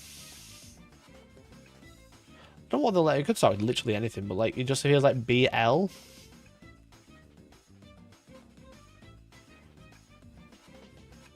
It could start with A, to be fair.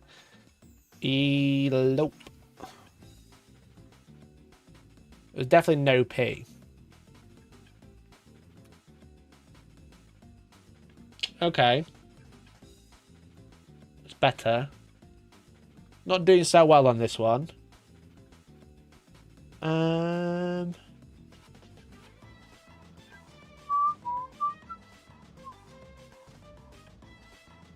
Blow.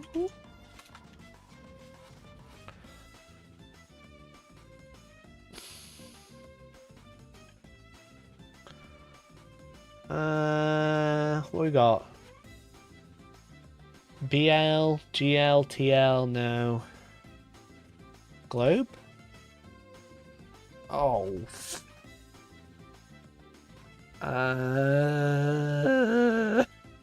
What can go before L now?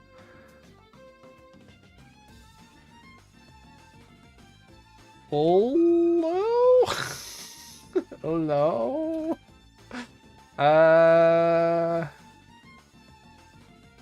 Lot. Flaw. Flowy. Flowy. I'm so stuck. I'm so stuck.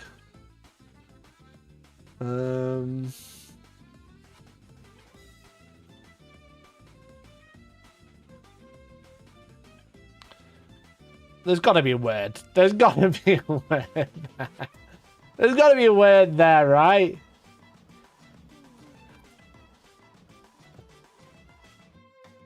Stop saying garlic! There's no G!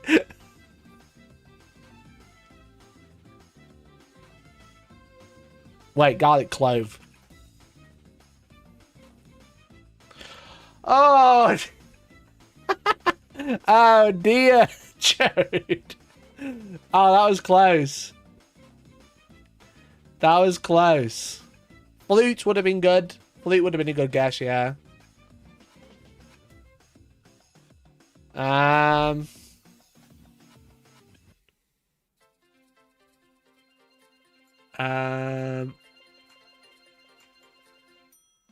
Less than one E bounced around is only one distinct E. He was just wrong multiple times. Yes, I was. So yeah, you're trying to guess the word. The yellow means it's in the wrong place. Grey means it's not in the letter. And then green is in the right place. So, and I play on hard mode, so whenever you find a letter, you have to use it in the next word. If you don't have hard mode, you can just keep guessing words until you find it. So connections, okay, 16 words, 4 groups of 4. We have guitar pick, eyedropper, solution, harvest, fix, can opener, eraser, baseball glove, magic wand, answer, reap and gather are going to go together, golf club, lasso, and remedy. These are like gathering stuff. Collect as from an orchard. Okay. Guitar fix, can opener, eraser, baseball, glove, magic wand, answer, eyedropper, solution, golf club, lasso, remedy. So remedy, fix, solution, and answer. Way of solving a problem. Nice. Baseball glove, golf club, lasso, a guitar. Things that you play with? No, I feel that's going to be wrong. I feel like that's going to be wrong. Yeah, no, one away.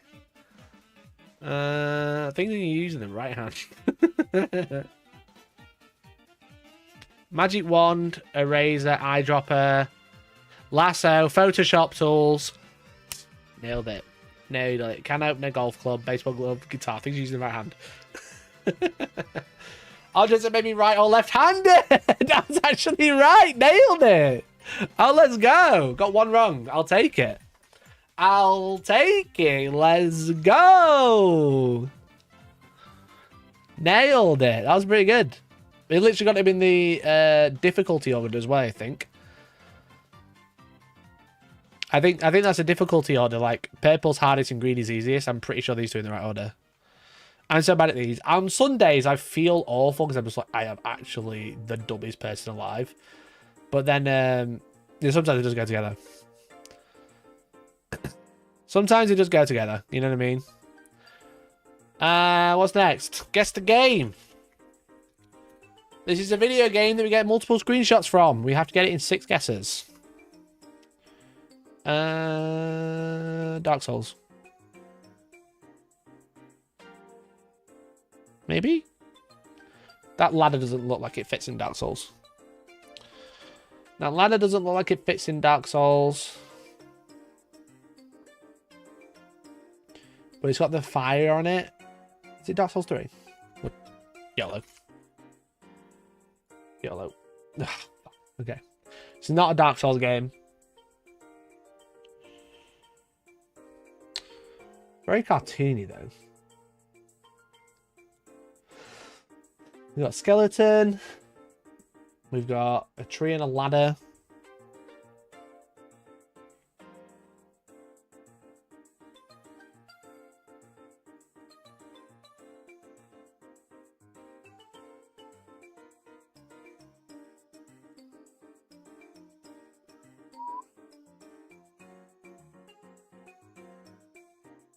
I'm not sure.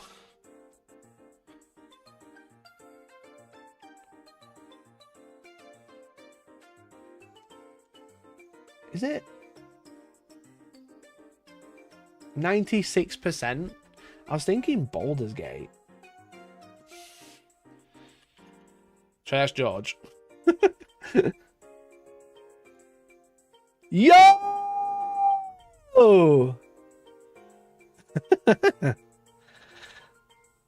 Yo!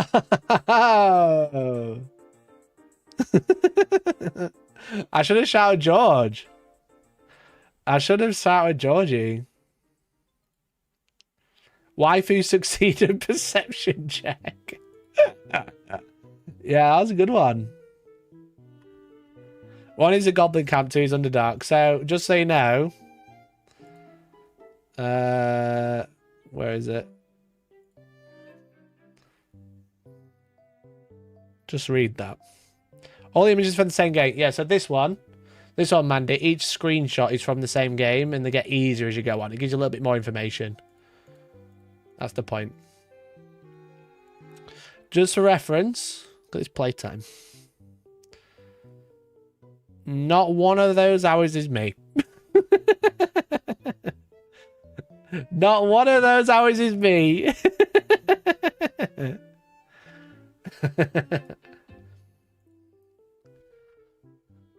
You know? They're all my beautiful fiance. So, jokes aside, we put half and half to the game because I was like, I'm interested, I want to play it. And then I was like, Georgie, you play it first because she was more interested. And I was like, we'll split it, you know, we'll play it together, you know. And then I've not played it ever. Worked it out, chat. When did Baldur's Gate come out? Okay, you do the maths while I go. Well, maybe I'll send her a screenshot. You do the maths, okay? When did Baldur's Gate come out, and how long is 652 hours? What's your Final Fantasy 7 playtime? I think it's about 70 hours, to be fair.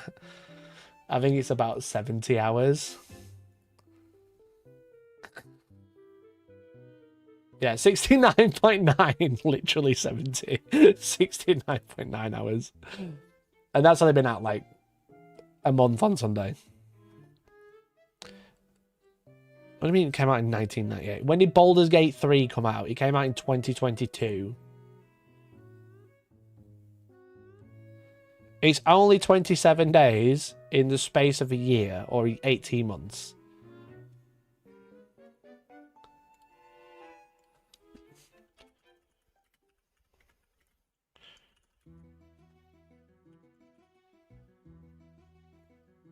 It came out 3rd of August 2023. Days since 3rd August 2023. 568 days.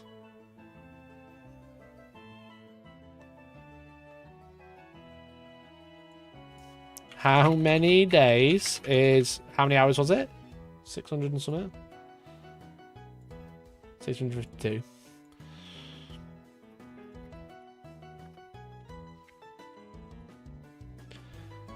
So 27 days of its release she's been on it.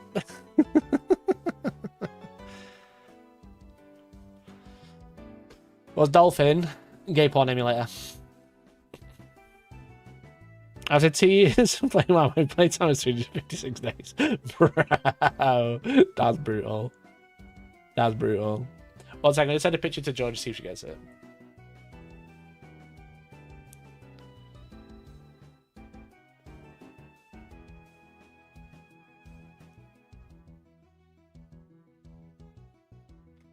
I'm gonna drink my other tea now. It's very cold, but I got my grommet mug, by the way. Yummy. Yummy. Goodbye, Wallace. My friend has 1 year of playtime in WoW after 3 years of release. Do they just turn it off or not? That's the thing. Right, chat, last one. Mandy. No, you haven't played this one. Called Bandle. This is a song that was released in 2013. Has 1.5 million views. And we're going to play each section until we get it. 2013. 2013.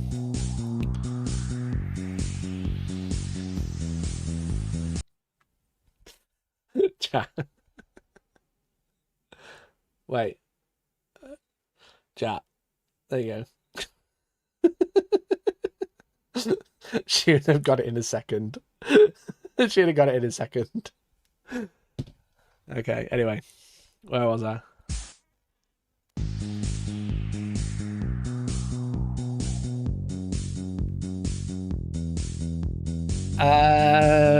2013. What was I doing in 2013? I was... How old was I in 2013? 20? 19?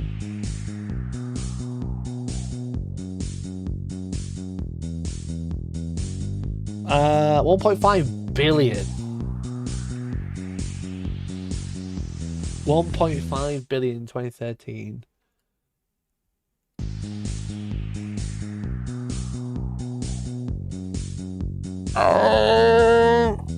Oh, I feel like I recognize it, but it's also just 4 chords.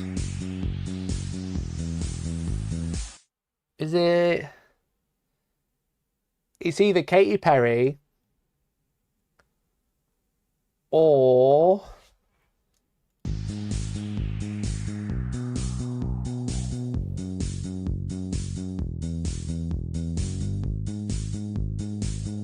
Kesha.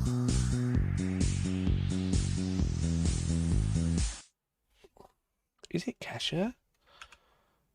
How do you spell the name again? Is it like that?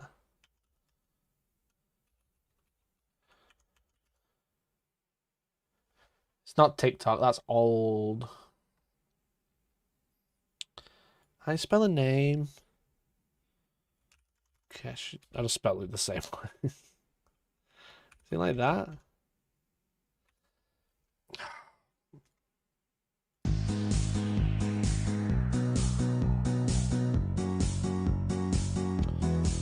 It's going down. I'm yelling timber. Is it Timber? Timber, it's Pitbull! It's Pitbull! Of course!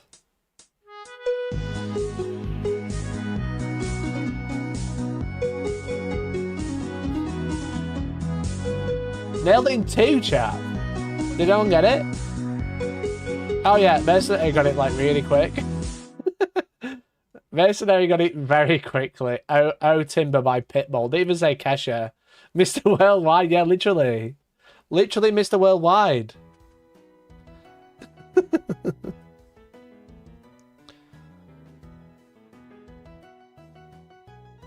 I hear this song every day from my daughter playing Just Dance. But I didn't know it was Pitbull, bro. Well done. Well done. Yeah, 1.5 million. It's just so typical, in it, that song. Anyway. Good guessing, everyone. Well done, Merc. Too quickly, one might say. Yeah, a little bit. Should I do framed and then call it a day?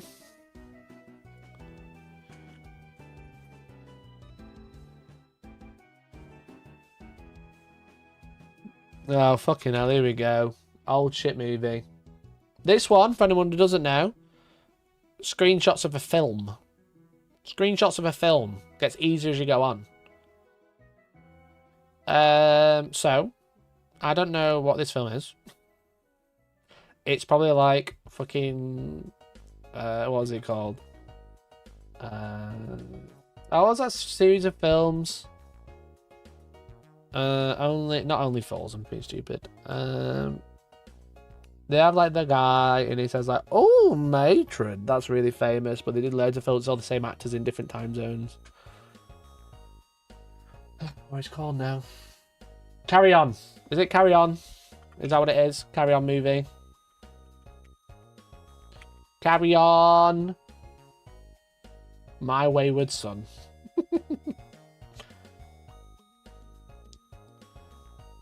I don't know this film. What is this film? This film is about a man who fell in love with a sofa, but also wanted companionship, so he made a cushion into a human.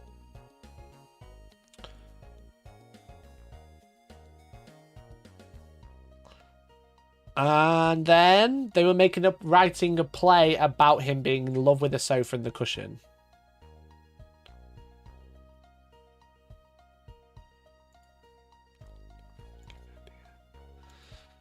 Okay, trading bands. Something to do with the play. It's not Black Swan or like that. Oh, God. This is not helpful.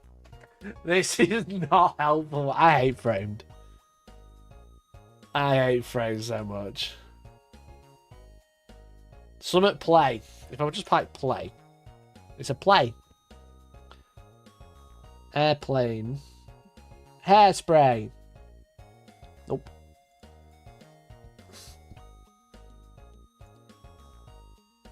I don't know what this is. Okay, so anyway, man falls in love with a mannequin. He falls in love with a sofa but needs a cushion for his head.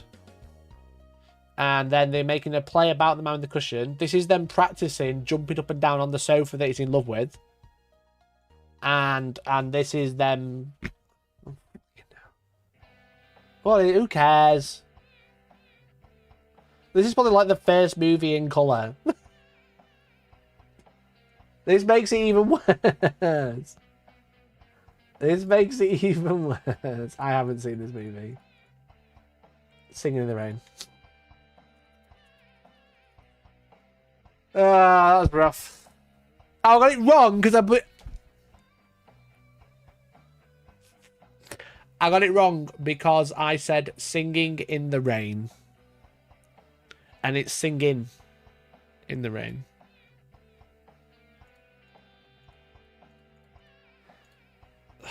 Actually dumb. Actually dumb, bro.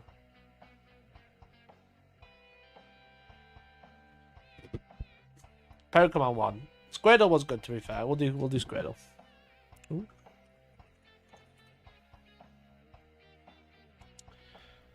How do you... Wait, what? New game. Squirtle. Who's that Pokemon? Let's go, Dialga.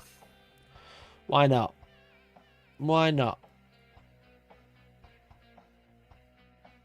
Okay. Higher gen, not Dragon or Steel, and smaller. What's Smash Null? The G was optional. Shut the fuck up, Stephen. Shut the fuck up, Stephen. Let's go. Poor me. Poor me. Oh, it's electric, but not Gen 4 and not Gen 9. Joltik. Oh. So what gen is Joltik? Gen 5. Gen 5 electric. Bro skewed me in the thumbnail. Hey, Frames, how you doing? Pure electric in Gen 5. Gotta be Pikachu. Pikachu would have been a great guess, actually. I'm not gonna, but Pikachu would have actually been a great guess because you know it'd be electric straight away. Gen 5, black and white. What's their Pikachu equivalent? Electrike's Gen 3. Good guess though. Would fit bar the Gen.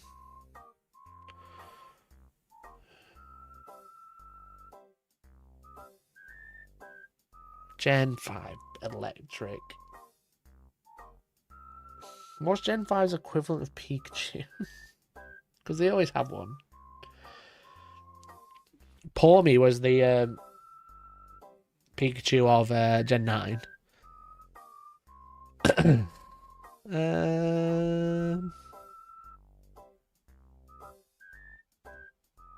I just realised you can set what Pokemon you're guessing from. Which came to Gen 5, black and white, the reboot.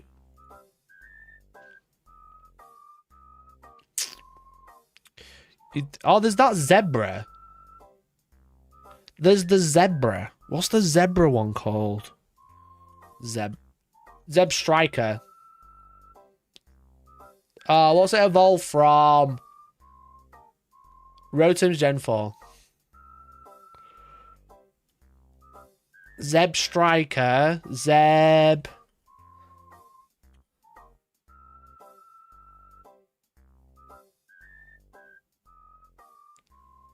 Oh, what's it? Blitz, that's it.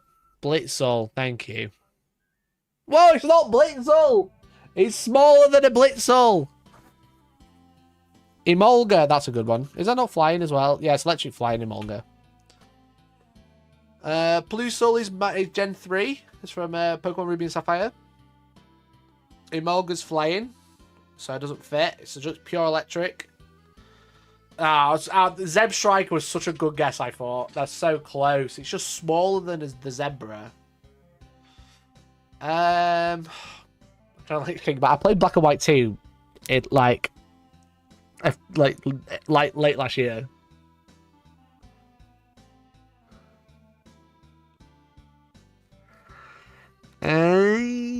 Yeah, because if you don't know, you probably might not realize, but Black and White was a soft reboot to Pokemon. So they're like, I know that one a lot more than the other ones because you're forced to use all the new Pokemon. Ampharos is Gen 2. Tynamo. Which one's Tynamo? Gen 5 Electric. Bang on! Tynamo. Which one's Tynamo again? Ah, the fish.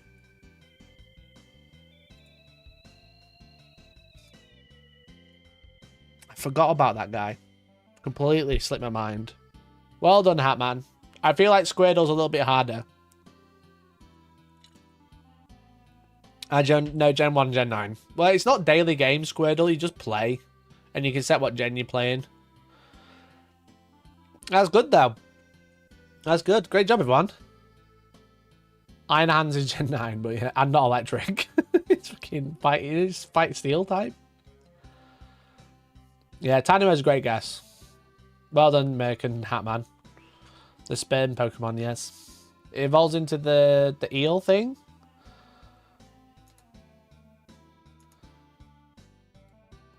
This one. Even then, my Gen 5 knowledge is so broken. Like, Gen 1 to 4, I'm on it. Electros, that's it. Cool. Right, there you go, chat. There's the daily games. There's the daily games for you today. I appreciate you all hanging out. I appreciate not a lot of people like the daily games, but I like them because they're fun. You know, gets you all chatting.